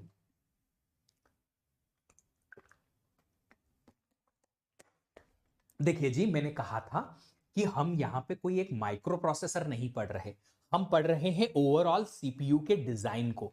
किसी भी माइक्रो प्रोसेसर में किसी भी साइज का एक्यूमुलेटर हो सकता है, इंप्लीमेंटेशन बेसिस पे हम इंप्लीमेंट नहीं कर रहे, है ना। तो ये वाली जो चीज है, ये 8085 माइक्रो प्रोसेसर नहीं पढ़ा रहा मैं। वो एक स्पेसिफिक टाइप का सीपीयू है, उसमें सब चीज फिक्स है कि ऐसी ही होनी है, यहां नहीं है। यहां हम ओवरऑल सारी चीजों को डिस्कस करेंगे कि किसी प्रोसेसर में क्या क्या हो सकता है। जब आप एक नया प्रोसेसर बनाओ, इनमें से जो लगे वो इंप्लीमेंट कर दो, नहीं लगे छोड़ दो, ऐसा वाला है। सर इनपुट 16 बिट का होता तो 32 बिट इनपुट कैसे होगा? इनपुट 16। अच्छा एक बात बताओ, अगर मैंने 5 को 2 डिजिट में लिखना है तो एक 0 लिख दो चलेगा, 3 डिजिट में लिखना है तो 005 लिख दो चलेगा। वैसा ही है, अगर छोटा नंबर आया तो उसमें आगे 0 लगा देना तो बड़ा नंबर बन जाएगा। क्या दिक्कत है उसमें? कोई बात नहीं निशु जी, छोड़ो। चलो अब आगे बढ़ते हैं, माइक्रो ऑपरेशन पढ़ते हैं। हमारे पास वैसे भी कल का 1 घंटा जो है मिस आउट हो गया है, तो थोड़ा सा नॉट मच, थोड़ा सा पीछे चल रहे हैं, हम आराम से कवर कर लेंगे। बट अब समझते हैं पुराना डिस्कशन छोड़ के आगे माइक्रो ऑपरेशन क्या होता है। अभी सिर्फ डेफिनेशन देखेंगे, फिर धीरे धीरे करके आगे की चीजें समझेंगे। डेफिनेशन यहां जो दे रखी है वो टेक्निकल है, operations executed on values stored in registers. Register कौन से वाले? आपके वाले रजिस्टर नहीं, सीपीयू वाले रजिस्टर्स। बट ये जो डेफिनेशन है थोड़ी टेक्निकल है, हमारे समझने के लिए हम बताएंगे। वर्ड माइक्रो का मतलब क्या होता है जरा बताइए। वर्ड मीन माइक्रो का वर्ड मीनिंग क्या होता है? नहीं कल कोई लेक्चर नहीं, अगले 2 दिन कोई लेक्चर नहीं होगा। माइक्रो का वर्ड का मतलब क्या होता है? छोटा। माइक्रो मतलब छोटा, तो इसका मतलब है छोटा ऑपरेशन, है ना। देखो होता क्या है, आपका जो सीपीयू का डिजाइन होता है वो ऐसा होता है कि आप अगर सीपीयू को कोई ऑपरेशन करने बोलो कि 2 वैल्यूज को ऐड कर दो, तो वो सीपीयू एक स्टेप में डायरेक्टली एडिशन नहीं कर लेता। रिपीट कर रहा हूं, सुनिएगा, याद रखिएगा जो मैं कह रहा हूं, दिस इज द इंफॉर्मेशन कि जो मेरा सीपीयू का डिजाइन बनता है, सीपीयू प्रोसेसर बनता है, तो सीपीयू को कोई भी ऑपरेशन करने आप बोलोगे तो आपका वो एक ऑपरेशन सीपीयू एक सिंगल स्टेप में नहीं करता है। सीपीयू सीरीज ऑफ छोटे छोटे छोटे छोटे छोटे छोटे ऑपरेशन परफॉर्म करता है, तब जाके आपका पूरा वो ऑपरेशन परफॉर्म होता है। एंड वो जो छोटे छोटे ऑपरेशन एक एक स्टेप सीपीयू परफॉर्म कर रहा है, उसे कहा जाता है माइक्रो ऑपरेशन। उसे क्या कहा जाता है? Micro operation. अभी एक बेसिक सी इंफॉर्मेशन, ये जो मैंने कहा वो समझ में आई? इसको दूसरी इंफॉर्मेशन से ना जोड़िए, बस जो मैंने कहा वो समझ में आया या नहीं, यस नो बताओ।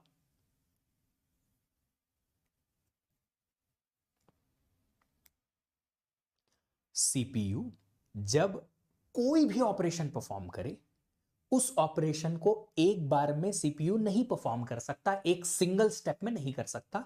इसीलिए उस ऑपरेशन को परफॉर्म करने के लिए एक सीरीज ऑफ छोटे छोटे ऑपरेशंस होते हैं, और वो जो सीरीज मतलब one by one operation perform करने पड़ते हैं छोटे छोटे, तब जाके एक बड़ा ऑपरेशन परफॉर्म होता है।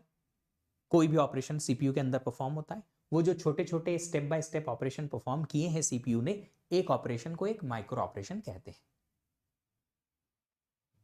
ठीक है, एक एग्जाम्पल लेते हैं, बड़ा सिंपल सा है, बड़ा इंटरेस्टिंग भी है, मजेदार है। मान लो आप अपने कॉलेज से घर पे आते हो, अपने काउच पे बैठते हो, आपका एक दोस्त भी आपके घर पे आया हुआ है। तो आप बैठे हो, आपका दोस्त बैठा हुआ है, आराम से हम लिविंग रूम में दोनों बैठे हुए हैं। अब आपको पता है कि आपके फादर साहब जो हैं वो कहीं बाहर गए हुए थे, वहां से आए हैं और अच्छी सारी खूब सारी स्वीट्स लेके आए हैं। स्वीट्स रखी हैं किचन में, किचन जो है वो कहीं अंदर रूम में है, और वहां पे फ्रिज के अंदर मिठाइयां रखी हुई है। अब आपको पता चल गया पापा आ गए, मिठाइयां लाए, आप दौड़ के गए, फ्रिज खोला, मिठाई खाई, खत्म। अब आप बोलोगे इसका क्या, दोस्ती तो है, इसकी कौन सी इज्जत है, इसके लिए हम किचन में जाएं और क्या प्लेट में सर्व करके लेके आए, हट, लात मारने लायक है ये तो, है ना? दोस्ती तो है। अब आप आ गए, यहां बैठ गए, मिठाई खा रहे हो, इससे पूछा भी नहीं। अब इसको तो ऑफ कोर्स मन तो करेगा, बोलेगा मेरे को भी दे, तो आप बोलोगे जाके ले ले, है ना? क्या बोलोगे, जाके ले ले। अब इसको नहीं पता है कि फ्रिज कहां है, उसमें मिठाई कहां है, तो आप इसको एक ऑपरेशन बोल रहे हो कि जा मिठाई खा ले, ये एक ऑपरेशन है। बट इसको वो ऑपरेशन परफॉर्म करना नहीं आ रहा, इसको ये ऑपरेशन परफॉर्म नहीं आ रहा। क्यों? क्योंकि इसको ऑपरेशन एक स्टेप में नहीं होता है। तो आप बोलोगे क्या, चल मैं माइक्रो ऑपरेशन बताता हूं छोटे छोटे। खड़ा हो अपनी जगह से, खड़ा हुआ ही, सीधा स्ट्रेट चल, हो गया। दरवाजे से राइट मुड़, मुड़ गया। फिर लेफ्ट मुड़, मुड़ गया। स्ट्रेट चल, चल गया। फ्रिज दिखा, हाँ, फ्रिज खोल, खोल लिया। फ्रिज में ऊपर से टॉप शेल्फ से थर्ड शेल्फ पे एक ग्रीन कलर का बॉक्स दिखा, हाँ दिखा, खोल इसको, खोल लिया। मिठाई दिखी, दिख गई, खा ले, खा ली। ये हैं छोटी छोटी स्टेप्स जिसके थ्रू आप इस पूरे ऑपरेशन को परफॉर्म कर रहे हो।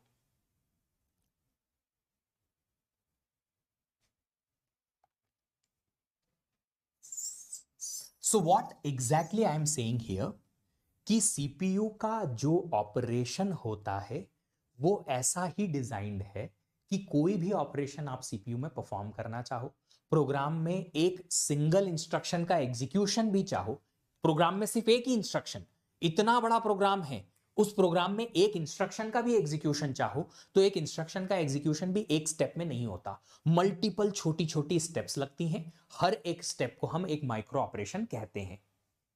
ठीक है? हाँ, बेकार एग्जाम्पल इसलिए लगेगा ना, तुमको मिठाई तो मिली नहीं, है ना? चलिए, अभी एक बात समझ में आई कि सीपीयू एक बार में ऑपरेशन परफॉर्म नहीं कर सकता, तो उसको माइक्रो ऑपरेशन परफॉर्म करने पड़ते हैं।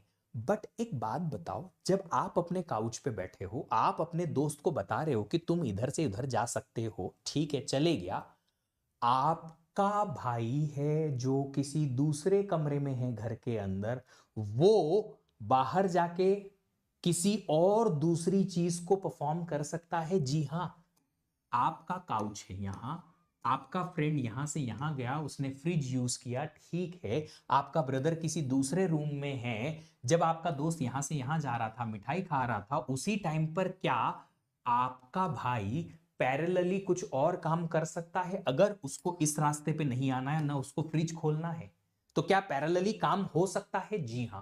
पर ये पैरेलली काम तभी होगा जब आपका ये भाई का जो भी कुछ उसको चाहिए, उसका पूरा रास्ता और ये आपके दोस्त का पूरा रास्ता अलग अलग हो।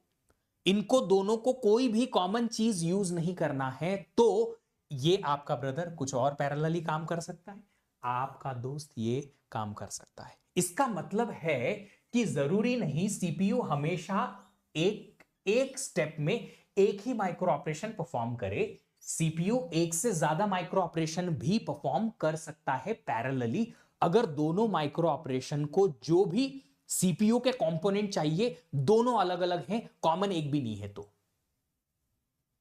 वर्ड प्रणव ने बहुत अच्छा लिखा है, म्यूचुअली एक्सक्लूसिव हो तो। जी हां, तो यहां पे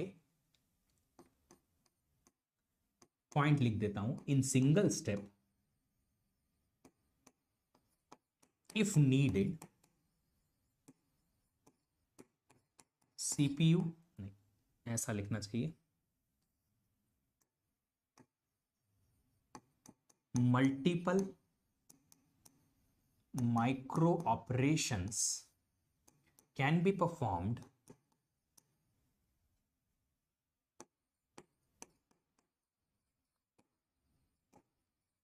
if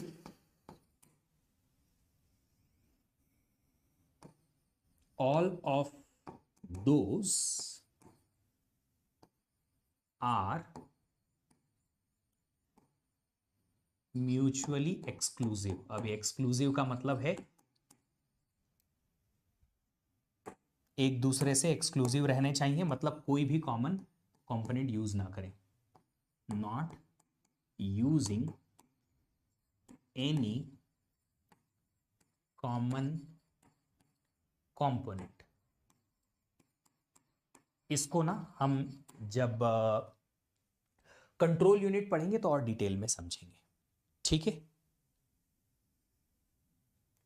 इन जनरल जो है एट ए टाइम एक ही माइक्रो ऑपरेशन परफॉर्म होता है most of the time, but जब जरूरत पड़ती है एक से ज्यादा 2-3 माइक्रो ऑपरेशन भी एक साथ हो जाते हैं, है ना। अब देखिएगा जरा, यहां पे एक चीज और लिखी हुई है कि माइक्रो ऑपरेशन सीपीयू के अंदर परफॉर्म होते हैं। माइक्रो ऑपरेशन क्या कर रहा है उसको डिनोट करने के लिए एक नोटेशन लैंग्वेज बनाई गई, डिस्क्रिप्शन बनाया गया, जिसे कहते हैं रजिस्टर ट्रांसफर लैंग्वेज, जो मैं अभी तक यूज कर रहा था। जब मैंने आपको बताया था ना कि कंटेंट ऑफ सम R1 और सम काइंड ऑफ मेमोरी का कंटेंट मैंने R1 में डाल दिया। पहले दिन आर्किटेक्चर पढ़ाते वक्त बताया था ना कि वेरिएबल ए को हम R1 में ले आए मेमोरी से उठा के, है ना, बोला था ना। तो ये क्या है, ये एक नोटेशनल भाषा है जो हम यूज करते हैं माइक्रो ऑपरेशंस को डिनोट करने के लिए कि ये माइक्रो ऑपरेशन क्या क्या रहा है। अब देखो एक लाइन लिखोगे बड़ी सी, content of memory location from variable और from the value A copied into register R1। इतना कौन लिखे, इतना लिखने से काम चल जाएगा, इतना लिखने पे काम चल जाएगा। तो एक ऐसी नोटेशनल लैंग्वेज, सिंबॉलिक नोटेशन की लैंग्वेज बनाएगी RTL, बस खाली समझाने के लिए कि ये कर क्या रहा है, हो क्या रहा है सीपीयू के अंदर। शर्मा दिव्यांश जी, बाकी सब लोगों को तो आवाज ठीक आ रही है बेटा जी, अब और कैसे इंप्रूव किया जाए बताइए आप।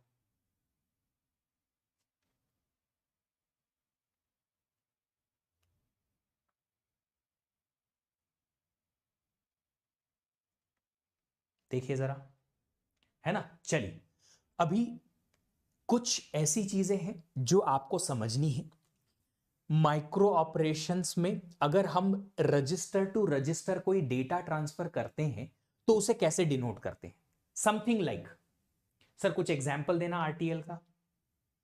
नहीं, एग्जाम्पल नहीं दूंगा, तुमको पसंद तो आते नहीं है हमारे एग्जाम्पल, तुम्हारे लिए नहीं रहेंगे एग्जाम्पल।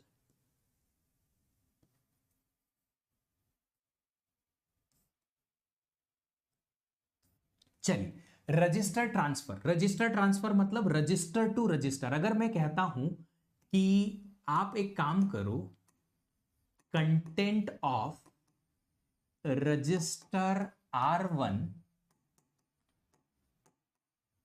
कॉपीड टू रजिस्टर, अरे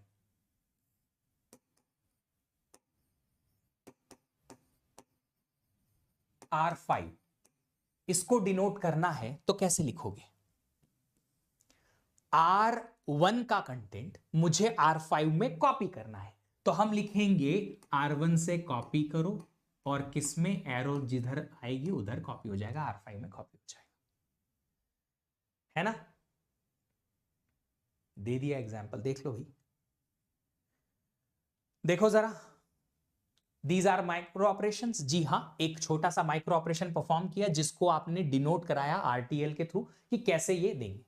चलिए समझिए समझिए, R1 की वैल्यू R5 में हमने कॉपी कर दी, तो ये ऐसी चीज है। अच्छा एक बात बताओ, R1 की वैल्यू अगर R5 में कॉपी कर दी तो क्या R1 से वो इरेज हो जाएगी कि वहां रहेगी? अगर R1 की वैल्यू हमने R5 को दे दी तो R1 से इरेज हो जाएगी कि रहेगी?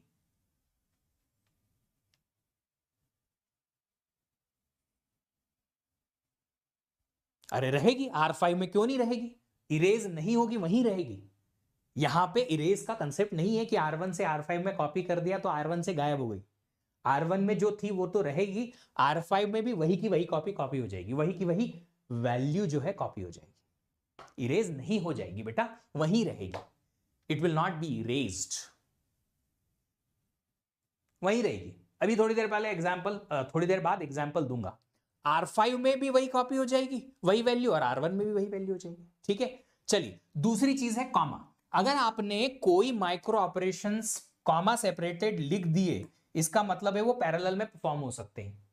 अगर कोई माइक्रो ऑपरेशन मैंने लिखा R6 में कॉपी करो आप कंटेंट ऑफ R1, और एट द सेम टाइम आप एक काम कर दो, प्रोग्राम काउंटर की वैल्यू को 1 से इंक्रीमेंट कर दो। देखो लॉजिक ढूंढने की कोशिश मत करना, बस कंसेप्ट समझो कि दो माइक्रो ऑपरेशन है। पहला क्या कहता है, R1 की वैल्यू R6 में डाल दी, दूसरा कहता है PC में +1 करके प्रोग्राम काउंटर में डाल दिया। दो माइक्रो ऑपरेशन कॉमा सेपरेटेड लिखे हैं, इसका क्या मतलब है? Both can be performed parallelly. जो थोड़ी देर पहले मैंने बताया था ना कि एक साथ एक से ज्यादा माइक्रो ऑपरेशन परफॉर्म हो सकते हैं, तो उसको लिखने का तरीका क्या है, एक ही लाइन में कॉमा सेपरेट करके लिख दो। तो उससे क्या होगा, उससे आपको ये डिनोट करने को मिलेगा कि ये दो माइक्रो ऑपरेशन परफॉर्म होंगे और दोनों के दोनों पैरेलल हो जाएंगे। ठीक है, यहां पे कॉमा सेपरेटेड का मतलब है दोनों एक साथ परफॉर्म हो जाएंगे, है ना। चलिए अब तीसरी चीज है मेमोरी ट्रांसफर को कैसे लिखेंगे। मेमोरी ट्रांसफर मतलब मेमोरी को ट्रांसफर नहीं करना है, मेमोरी का कंटेंट ट्रांसफर करना है। चलिए यहां पे आएगा मजा, बड़ा इंटरेस्टिंग केस है, सिंपल भी है, शुरुआत में कुछ अजीब लग सकता है but it's very very easy. सुनिएगा जरा, मेमोरी ट्रांसफर में हमारे पास दो ऑपरेशन होते हैं, एक होता है रीड और एक होता है राइट। मेमोरी को अगर रीड करोगे तो कंटेंट कहां से कहां ट्रांसफर होता है, आप बताइए जरा। अगर मेमोरी में रीड करेंगे तो कंटेंट कहां से कहां ट्रांसफर होता है? बोलो बोलो बोलो बोलो बोलो।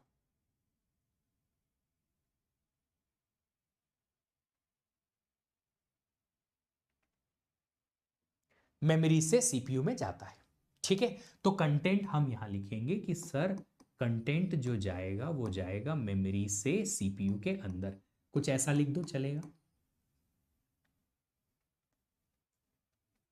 अब देखो रीड और राइट में एक्सप्लेन कर चुका हूं, मल्टीपल टाइम्स कर चुका हूं, अच्छे से डिटेल में किया है, फिर भी अगर ये याद नहीं रहता है मतलब आपको अच्छा रिवीजन चाहिए, छोटी छोटी चीजें याद रखनी पड़ेंगी। सीपीयू, अरे मेमोरी से सीपीयू में जाएगा, रीड करना है ना, मेमोरी में रीड होगा तो कंटेंट सीपीयू की तरफ जाएगा, गया मेमोरी से सीपीयू में कंटेंट गया। अब ये तो बहुत ऊपर ऊपर की बात हो गई ना, सर सीपीयू में डाला तो कहां डाला, सीपीयू में किसी न किसी रजिस्टर में डालना पड़ेगा ना, और मेमोरी में भी उठा रहे हो तो क्या पूरी मेमोरी का 4 GB का कंटेंट एक साथ सीपीयू में डाल दोगे?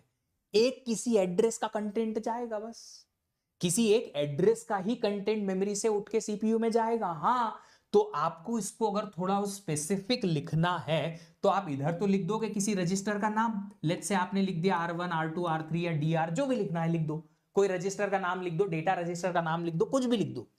अभी जस्ट डिनोट करने के लिए बता रहे हैं कि एक रजिस्टर का नाम तो इधर लिख दिया सीपीयू के अंदर। इधर से अगर आपको मेमोरी से कंटेंट उठाना है तो you will have to specify address. Memory से अगर आ रहा है फ्रॉम वन एड्रेस, किसी एक एड्रेस से ही तो मेमोरी से कंटेंट उठाओगे।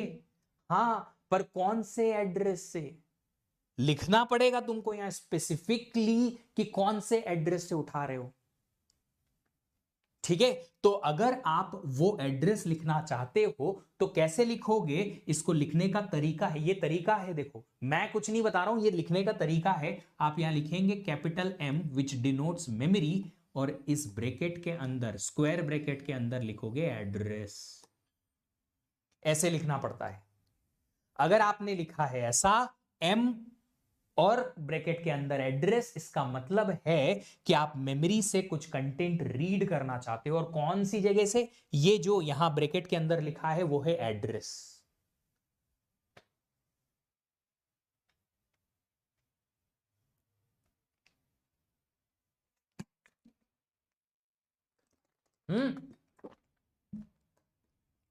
अब अगर आप ये एड्रेस डायरेक्टली मेंशन करोगे तो भी चलेगा, इनडायरेक्टली करोगे तो भी चलेगा। कैसे कैसे कैसे सर, एग्जाम्पल बताओ।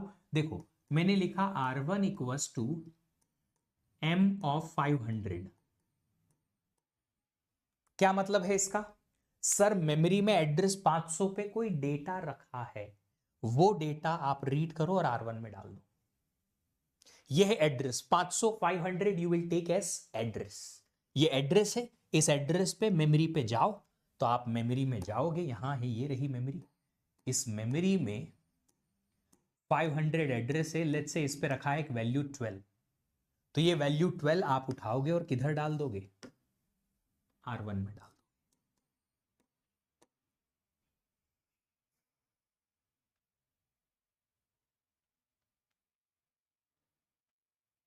इतना ठीक है,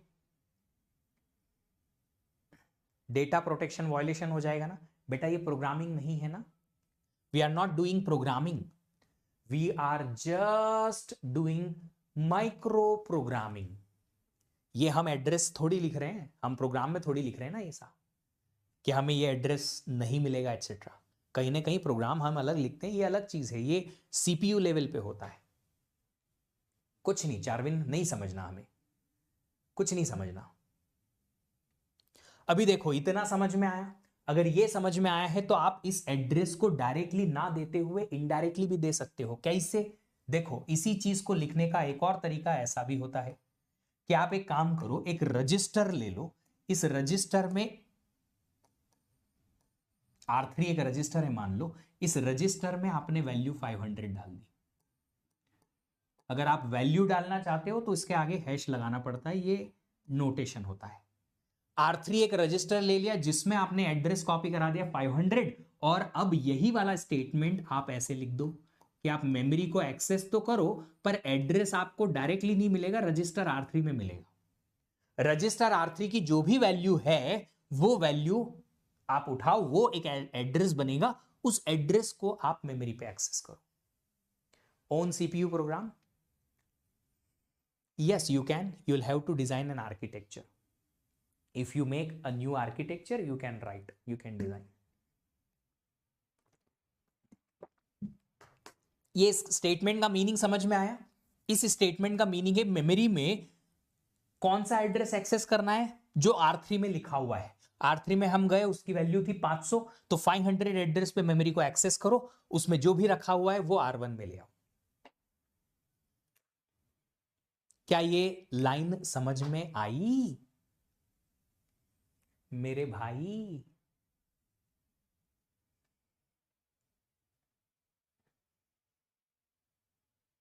सर ये सब नोटेशन समझने के लिए या फिर प्रोग्राम में लिखते हैं? नहीं बेटा, सिर्फ समझने के लिए, कोई प्रोग्राम में नहीं लिखते। नहीं, सिर्फ जब हैश हैश लिखा है मतलब वो वैल्यू है। अपार्ट फ्रॉम वैल्यू और कहीं भी आप हैश नहीं लगाओगे, ना रजिस्टर के लिए ना ही मेमोरी के लिए। चलिए अभी हम एक काम करते हैं, हम एक छोटा सा एग्जाम्पल देखते हैं, मजा आएगा। एग्जाम्पल देखते हैं, मजा आएगा। सर मेमोरी में तो इंस्ट्रक्शंस होता है ना, आर में क्यों एन स्टोर होगा? बेटा मेमोरी में इंस्ट्रक्शन के अलावा ऑपरेंड्स वैल्यूज भी होती हैं, जिन्हें डेटा कहते हैं हम, जिन पे हम कोशिश कर रहे हैं वैल्यू। ये जो 500 एड्रेस पे 12 है, that 12 is an operand value. तो मेमोरी में इंस्ट्रक्शन के अलावा ऑपरेंड्स या डेटा भी होता है। ठीक है, लास्ट में यहां पे R1 में 12 आएगा, इसके लिए R1 में क्या आ जाएगा, जो मेमोरी में R3 एड्रेस पे है, 500 एड्रेस पे जो मेमोरी में है 12, वो R1 में आ जाएगा। ठीक है, चलिए एक एग्जांपल लिखता हूं मैं। मान लो गिवन है दो रजिस्टर्स आपके पास, एक R1 है जिसकी इनिशियल वैल्यू 5 है, R2 है जिसकी इनिशियल वैल्यू है 8। ये गिवन है, ठीक है, ये गिवन है आपके पास। ओके, और एक और चीज गिवन है कि मेमोरी में एक एड्रेस है 1000 जिस पे वैल्यू रखी हुई है 12। मेमोरी में एड्रेस है 1000, उस पे वैल्यू रखी हुई है 12। अब मैं कुछ स्टेटमेंट्स लिखूंगा, उन स्टेटमेंट से क्या होगा आप मुझे बताइए। सबसे पहले मैंने लिखा R1 equal to R1 plus R2। Step by step चलते हैं, क्या होगा इससे। पहले आप R1 प्लस R2 कर लो। R1 की वैल्यू है 5, R2 की वैल्यू है 8। 5 प्लस 8 13, किसमें कॉपी किया, R1 में। पर सर R1 में तो ऑलरेडी एक वैल्यू है। अगर R1 में ऑलरेडी एक वैल्यू है तो वो ओवरराइट हो जाएगी, रिप्लेस हो जाएगी। वो रिप्लेस हो जाएगी, रिप्लेस हो जाएगी मतलब 5 R1 की वैल्यू करंट, R2 की वैल्यू 8, 8 प्लस 5 13 R1 में डालेंगे, 5 की जगह अब R1 में 13 आ गया। ओवर राइट हो गई।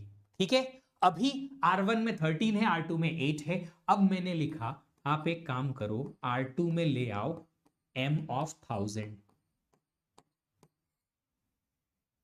अब क्या होगा Kartik? Yes, you can write, if you do have some address in MAR you can write for sure. m of 1000, memory में जाओ, एड्रेस 1000 पे पहुंचो, जो वैल्यू है 12 वो R2 में कॉपी कर दो। तो वैल्यू 12 R2 में कॉपी हो जाएगी, वैल्यू 12 R2 में कॉपी हो गई। R2 में जो पुरानी वैल्यू थी अब वैल्यू वहां पे रिप्लेस हो जाएगी, 12 हो जाएगी। समझ आ रही है बात? R2 इक्वल टू 1000 नहीं है बाबू, m of 1000 है। मेमोरी में जाके एड्रेस 1000 पे जाके जो वैल्यू रखी है वो वैल्यू आपको R2 में डालनी है, दैट इज मेमोरी रीड।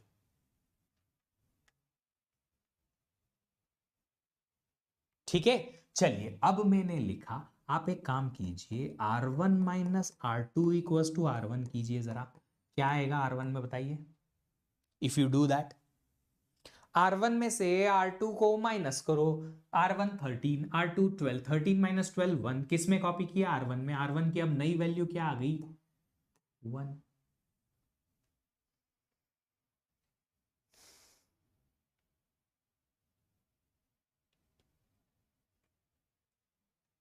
ठीक है, चलिए बहुत अच्छी बात है, समझ में आ गया। अच्छा, अभी तक मैंने मेमोरी ट्रांसफर के लिए खाली आपको रीड बताया, अगर राइट करना है मेमोरी में तो क्या करेंगे। मेमोरी में राइट करेंगे तो राइट ऑपरेशन को कैसे डिनोट करते हैं, जस्ट ऑपोजिट जो अभी यहां लिखा है। राइट में सीपीयू डेटा भेजेगा मेमोरी तक कि भैया ये देखो मेमोरी इस एड्रेस पे जाओ और डेटा लिख दो। तो हम अगर राइट लिखना चाहते हैं तो डायरेक्टली लिख दूं कि राइट लिखने के लिए हमारे पास कोई तो एक रजिस्टर का नाम इधर होगा, इधर से डेटा जाएगा मेमोरी की तरफ, कैपिटल M ऑफ एड्रेस, ऐसा ये लिखा होगा, मेमोरी में जाके राइट हो जाएगा। सर ये ऑपरेशन कर क्यों रहे हैं ये समझ नहीं आया। बेटा जब आप प्रोग्राम लिखते हो ना, तो जो प्रोग्राम आपका रन होता है वो प्रोग्राम रन होने के लिए ऐसा कुछ होता है सीपीयू के अंदर जो हम समझने की कोशिश कर सकते हैं। वैल्यू नेगेटिव हो सकती है, ऑफ कोर्स हो सकती है। आप वेरिएबल्स में अगर वैल्यू नेगेटिव रख सकते हो प्रोग्रामिंग में, तो यहां भी नेगेटिव काम आ जाएगा, बिल्कुल आएगा, है ना। ठीक है, ये कर इसलिए रहे ताकि आपको ये समझ में आए कि जब आप प्रोग्राम लिखते हो किसी बड़ी लैंग्वेज में, सी, जावा, पाइथन में, तो ये ऐसा ही कुछ एग्जीक्यूट होता है बैकग्राउंड में, है ना। एज एन इंस्ट्रक्शन है, काइंड ऑफ, आप समझ सकते हो एज एन इंस्ट्रक्शन है, काइंड ऑफ। समझ में आया राइट कैसे हो रहा है? राइट वाला फिर से स्टार्ट से रिपीट कर दीजिए। बेटा राइट में क्या होता है, राइट में डेटा मेमोरी में राइट होता है, रीड का जस्ट ऑपोजिट रहे, ये लिखा इसका जस्ट उल्टा कि रजिस्टर से डेटा मेमोरी में जाएगा, रजिस्टर से डेटा मेमोरी में गया, पर मेमोरी में कहां कहां लिखेंगे, इस एड्रेस पे जाके। चलो अब इस स्टेटमेंट में मैं अगर लिखता हूं, बताइए R1 की वैल्यू आप कॉपी कर दो m(1000) पे, क्या होगा? ये राइट ऑपरेशन है मेमोरी का। How movies work in CPU, movies को चलाने के लिए आपको एक प्रोग्राम रन करना पड़ता है, VLC मीडिया प्लेयर और समथिंग, वो उसके इंस्ट्रक्शंस रन होते हैं।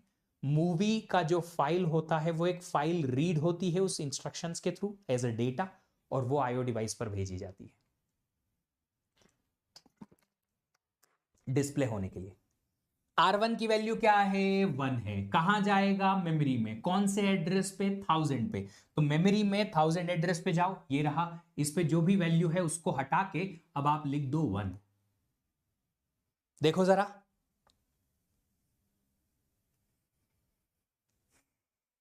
Is that okay? 1000 एड्रेस पर R1 की वैल्यू डाल दो, डाल दी, क्या आई वैल्यू? 1। मेमोरी एड्रेस 1000 पे, अब मेमोरी में 1 आ गया, ठीक है। चलो अब ये क्वेश्चन सॉल्व करो जरा, क्वेश्चन देखो, समझो, पढ़ो, आंसर आ जाए तो चीख चीख के स्कीम नहीं बताना सबको, चुप रहना, जब तक मैं ना पूछूं तब तक आंसर ड्रॉप मत करना कमेंट बॉक्स में, है ना?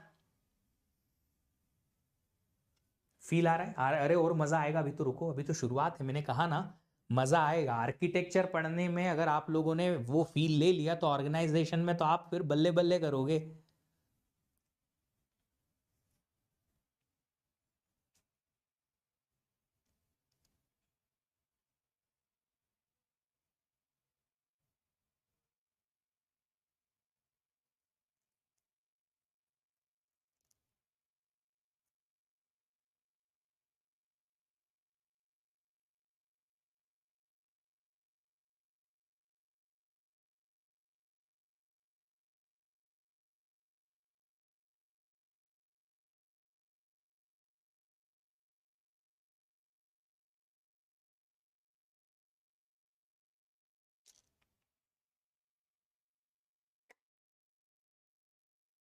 क्वेश्चन बन जाए तो यस बता देना sir, done done done done done, ठीक है।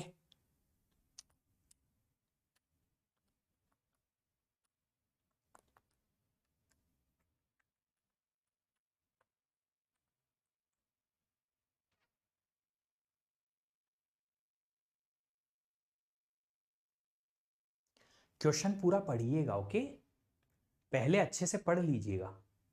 केतुल परमार, ये केतुल का मतलब क्या होता है? ये वर्ड जो है केतुल, उसका मतलब क्या है? What is the meaning of that? Done done done done done, okay, नहीं अभी नहीं हुआ, डन डन डन। अच्छा आंसर बता दो, क्या आया आंसर?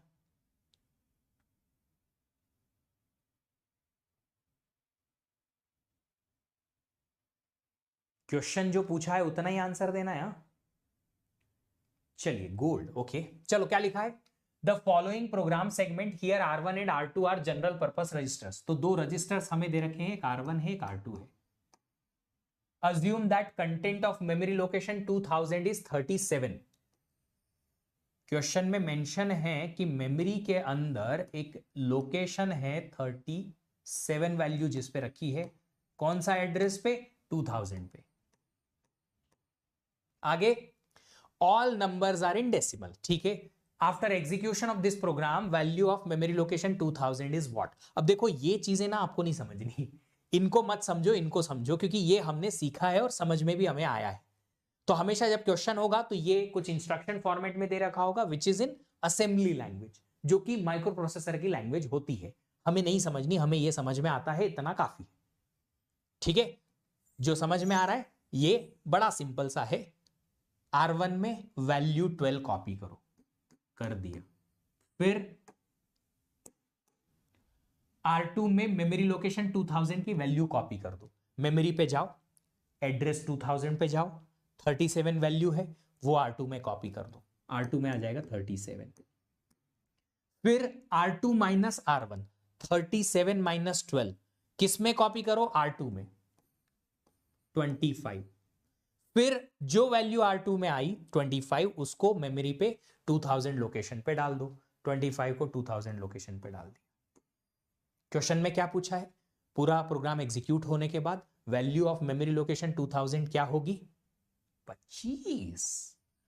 Answer is 25।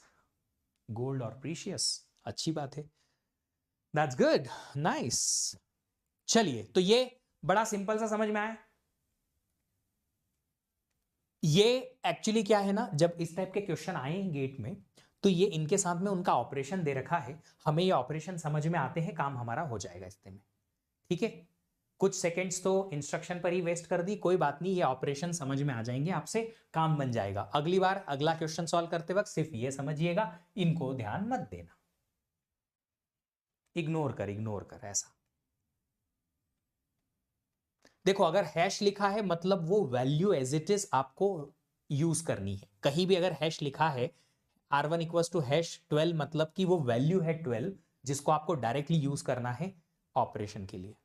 ऐसे टाइप क्वेश्चन आता है, बिल्कुल आता है, आखिरी बार 2021 में आया था,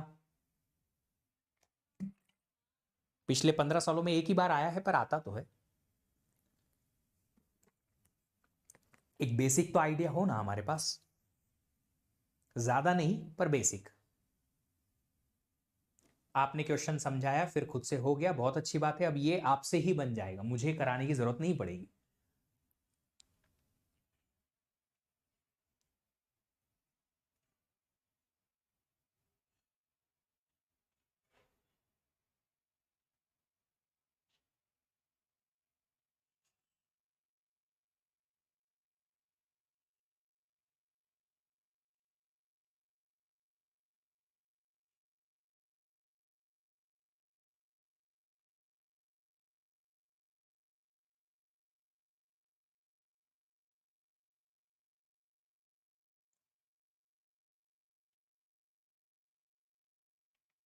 बना,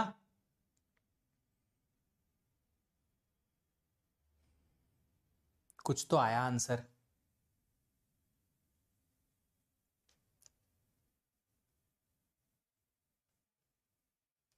Consider the following program segment. Here R1 and R2 are general purpose register. Assume that content of memory location 3000 is 13. Memory में कोई तो एक एड्रेस है 3000, उस पे वैल्यू है 13। R1 और R2 दो रजिस्टर्स हैं, all numbers are in decimal, ठीक है। After the execution of this program, the value of memory location 3000 is what? चलो करते हैं ये पहले। R1 में आ गया 7, मेमोरी लोकेशन 3000 पे जाओ, वैल्यू उठाओ 13, R2 में डाल दो, आ गया। R2 प्लस R1, 13 प्लस 7 20, किस में आ गया, R2 में। R2 को एडिट कर दो, अपडेट कर दो 20 से। R1 plus R2, 7 plus 20 27, R1 में डाल दो। R1 की वैल्यू मेमोरी में डाल दो 3000 लोकेशन पे, R1 की वैल्यू 27 मेमोरी में डाल दो, यहां जो भी वैल्यू है वो चेंज हो जाएगी, 27 आ जाएगा। मेमोरी लोकेशन 3000 पे क्या मिला हमें, 27, आंसर लिख देते हैं हम 27।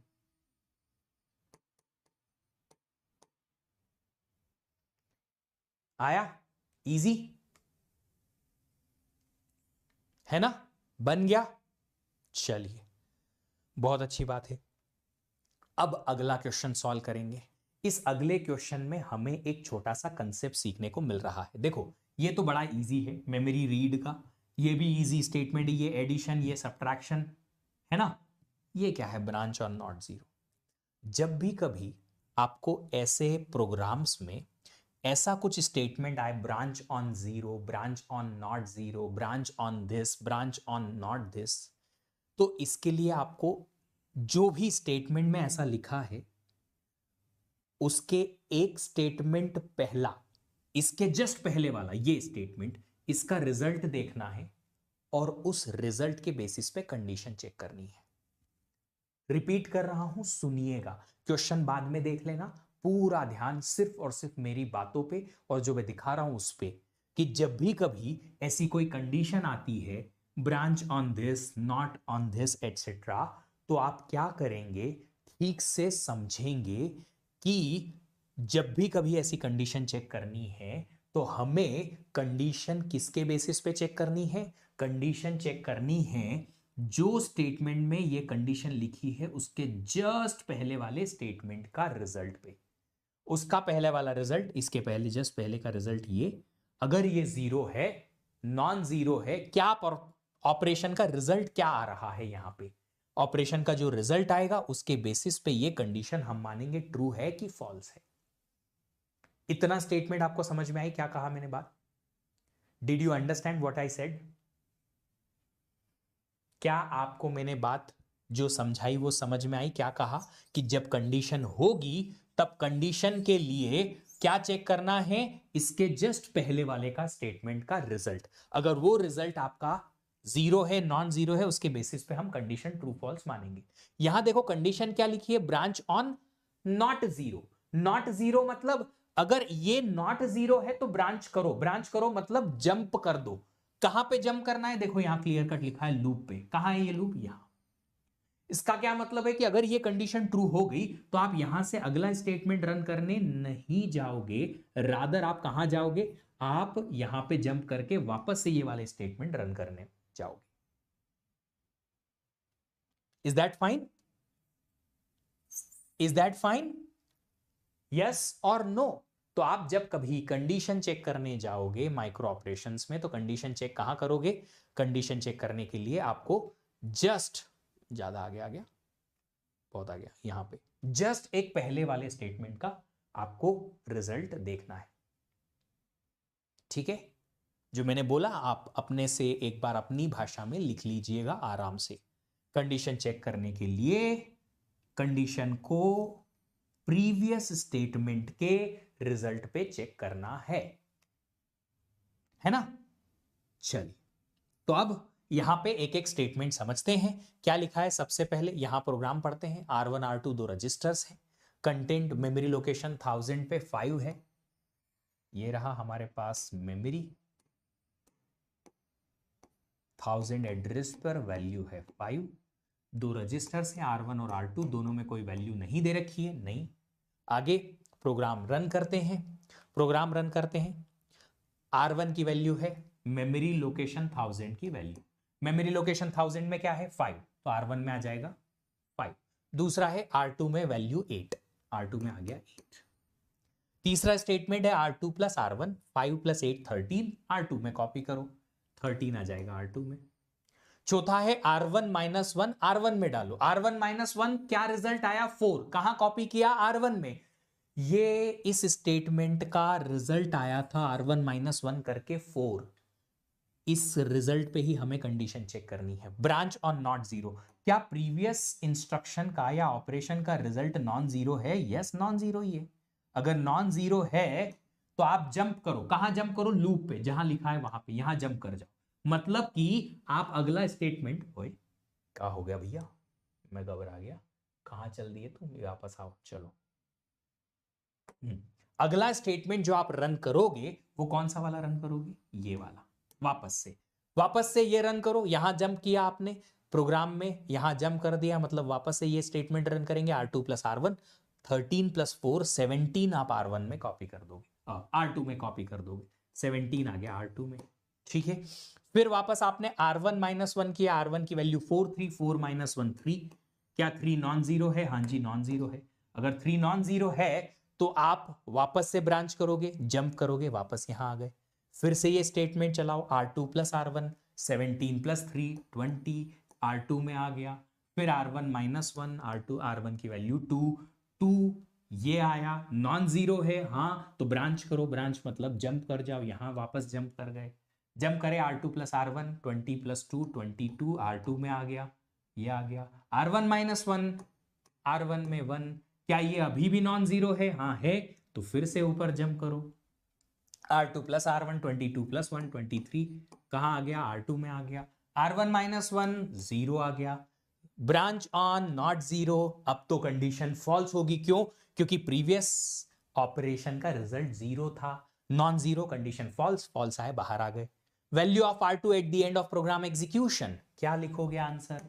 R2 में क्या आया पूरा प्रोग्राम एग्जीक्यूट करने के बाद? 23। देखो जरा,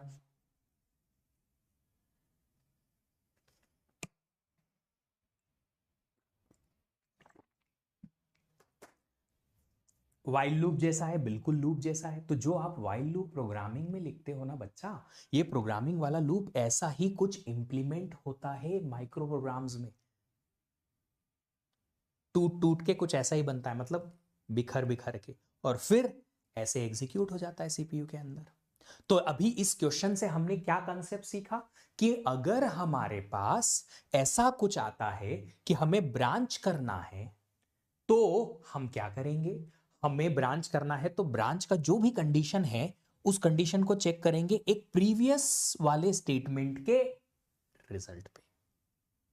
R1 0 हो जाएगा, लूप एग्जिट कर जाएंगे। हाँ जी, इसको सीपीयू, यार प्रोग्राम रन करने का सीपीयू को क्या फायदा है? मान लो आप मुझे मेरा अभी लेक्चर देख रहे हो, है ना, किस पे देख रहे हो? पीसी पे या लैपटॉप पे या ऐप पे? उसमें आपके फोन का क्या फायदा है? कोई फायदा नहीं यार। ये तो प्रोग्राम है जो आपने अपने लिए लिखा था, जो रन करना है सीपीयू पे जाके। तो जो आप प्रोग्राम लिखते हो वो ऐसे कुछ तरीके से रन होता है, बस, उसमें कोई फायदा नहीं है। प्रोग्राम, सीपीयू का काम था रन करना, कर दिया। वो तो हार्डवेयर है और उसमें कोई इमोशन थोड़ी है, उसमें कोई इमोशन थोड़ी है। हार्डवेयर है, इमोशन हम में होते हैं, आप में होते हैं, बिल्कुल कोई प्रॉब्लम नहीं है उसमें। चलिए, अगला प्रश्न है ये रहा। एक बार इस क्वेश्चन को देख लो। इन चीजों को भी आप, ये वाला जो इधर पार्ट है इसको आप इग्नोर कर देना। आपको कुछ ये दिख रहा होगा, स्टेटमेंट दिख रहे हैं। कोई भी स्टेटमेंट, ये जो बीच वाले कॉलम है इसमें कोई भी ऐसा स्टेटमेंट है जो नहीं समझ में आया? देखो, कोई भी ऐसा स्टेटमेंट है जो नहीं समझ में आ रहा है?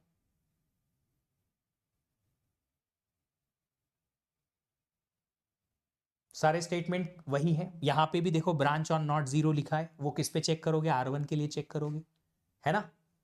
ठीक है, चलिए अभी इसका क्वेश्चन यहां पे है। ये प्रोग्राम है, ये क्वेश्चन है।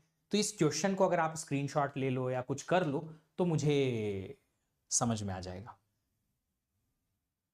ये वाली लाइन आप इग्नोर कर दो, इसका कोई कोई मतलब नहीं क्वेश्चन में, इसका क्वेश्चन से कोई मतलब नहीं है अभी।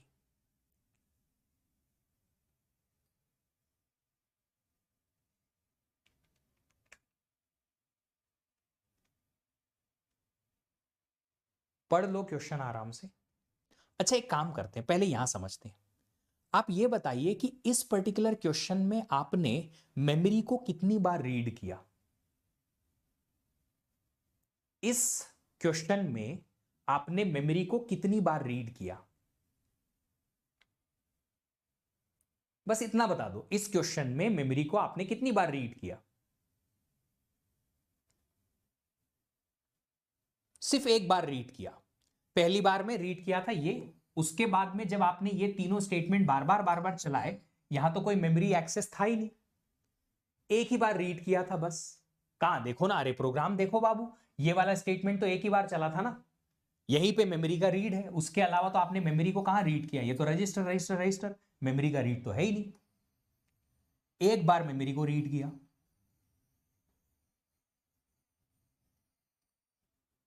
ठीक है, बस एग्जैक्टली exactly वही क्वेश्चन है ये, कि जब इस प्रोग्राम को आप रन करोगे तो बताइए आपने मेमोरी को रीड या राइट दोनों मिला के कितना मेमोरी एक्सेस, कितनी बार आपने मेमोरी को यूज किया। अब देखो यहां पे अगर m ऑफ R3 लिखा है तो इसका मतलब R3 में कोई वैल्यू होगी। R3 रजिस्टर में कोई तो वैल्यू है, शुरुआत में R3 में 2000 है, लिखा है रजिस्टर R3 इज 2000, मतलब आपको मेमोरी 2000 एड्रेस पे एक्सेस करनी है, ये है मतलब। ये हर्ष मैंने बताया आगे, यार कैसी बात करते हो? मैंने यहां समझाया है कि अगर M कैपिटल और ब्रैकेट में कोई रजिस्टर का नाम है तो रजिस्टर के अंदर कोई एड्रेस ऑलरेडी होगा। ठीक है, तो यहां पे है हमारे पास।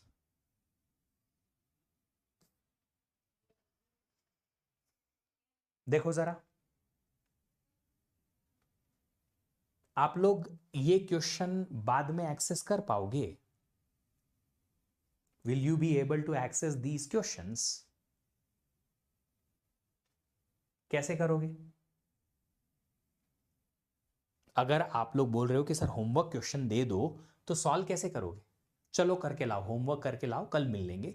हमारे पास 3 क्वेश्चंस हैं इसी क्वेश्चन के, और एक और क्वेश्चन है जो इसी से रिलेटेड है, वो हम कल सॉल्व कर लेंगे और हमारा काम फिनिश हो जाएगा। कल मतलब मंडे को। बट आप सब लोगों को नोट्स आ जाते हैं, अच्छी बात है। चलिए बढ़िया, रिकॉर्डेड में देख लेना, पॉज कर लेना, बिल्कुल पीडीएफ मिल जाएगा, वहां से सॉल्व कर लेना। आप लोग पूरा डीपीपी सॉल्व करिएगा, पूरा डीपीपी सॉल्व करिएगा, उसके बाद ही आपका वीकली टेस्ट आप सॉल्व करिएगा। वीकली टेस्ट संडे को होगा। उसके पहले आज के लेक्चर के साथ डीपीपी जा चुकी है, सेकंड वाली डीपीपी भी बन चुकी है, ऑलरेडी चली गई, उसका रिकॉर्डिंग भी मैंने दे दिया है। जब उसका डेजिग्नेटेड टाइम और डेट आएगी उसके साथ मिल जाएगा। अगले वीक का टेस्ट भी बहुत जल्दी बन जाएगा। आप लोगों को सही टाइम पे सारी चीजें मिलती रहेंगी। पूरा का पूरा जितना आज तक हमने पढ़ा है उसे पूरा अच्छे से रिवाइज करिएगा, रिकॉल करिएगा, तब जाके ही टेस्ट लिखने जाना बाबू।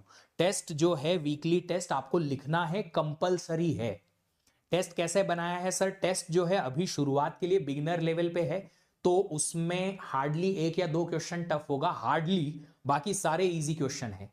अगले वीकेंड से फिर आपको टेस्ट का लेवल जो है अप मिलेगा, और वो मेरे लेवल का मिलेगा। मेरे टेस्ट हमेशा से बहुत चैलेंजिंग रहे हैं, और वो सिर्फ इसलिए हैं ताकि आप लोगों को ये रिकॉल होता रहे कि भैया गेट क्रैक करना आसान नहीं है, मेहनत करनी पड़ेगी। अभी से ये पता चल जाए। It is not to demotivate you, it is just to motivate you कि हाँ कैसे कितनी लेवल पे हमें प्रिपरेशन लेके जानी है ना। धीरे धीरे करके आपको, सर क्वेश्चन प्रैक्टिस नहीं हुआ है, कोई बात नहीं बेटा, कंपाइलर जो है वो आपको धीरे धीरे करके ही समझ में आता है। Programming language, TOC, operating system, COA, ये सब पढ़ने के बाद फिर थोड़ा और कंपाइलर का क्लियर जो है वो हो जाएगा। ठीक है, चलिए, तो कल तक आप सब लोग, सर आपको कितने मार्क्स चाहिए? नहीं, मुझे कोई मार्क्स से मतलब नहीं है, आप टेस्ट अटेम्प्ट करो। मैं सिर्फ ये चाहता हूं कि आप टेस्ट अटेम्प्ट करो। टेस्ट अटेम्प्ट करने के बाद जो गलतियां आपको होंगी उनको आप आइडेंटिफाई करो, अगले टेस्ट में वो गलती नहीं होनी चाहिए, बस इतना। बाकी टीचर्स को अपनी जैसा दिखाइए बेटा। सारे टीचर्स जो है नए नए हैं सिस्टम में, इसलिए थोड़ा टाइम लग रहा है, और उनके पास अपना खुद का होम स्टूडियो नहीं है, मेरे पास है। वो सब बाहर जाते हैं 2 घंटा 3 घंटा ट्रैवल करके और आप लोगों तक लेक्चर लेने आते हैं। उनका वो जो टाइम है वो ऐसे ही वेस्ट हो जाता है, and they are not able to utilise it. 1 या 2 वीक दीजिए, धीरे धीरे करके आपको सारी चीजें स्ट्रीमलाइन करवा देंगे, डोंट वरी अबाउट इट, है ना। चलिए, कीप लर्निंग हैप्पीली, फिर मिलेंगे आप लोगों से अगले सेशन में, तब तक अपना ख्याल रखेंगे। Bye bye.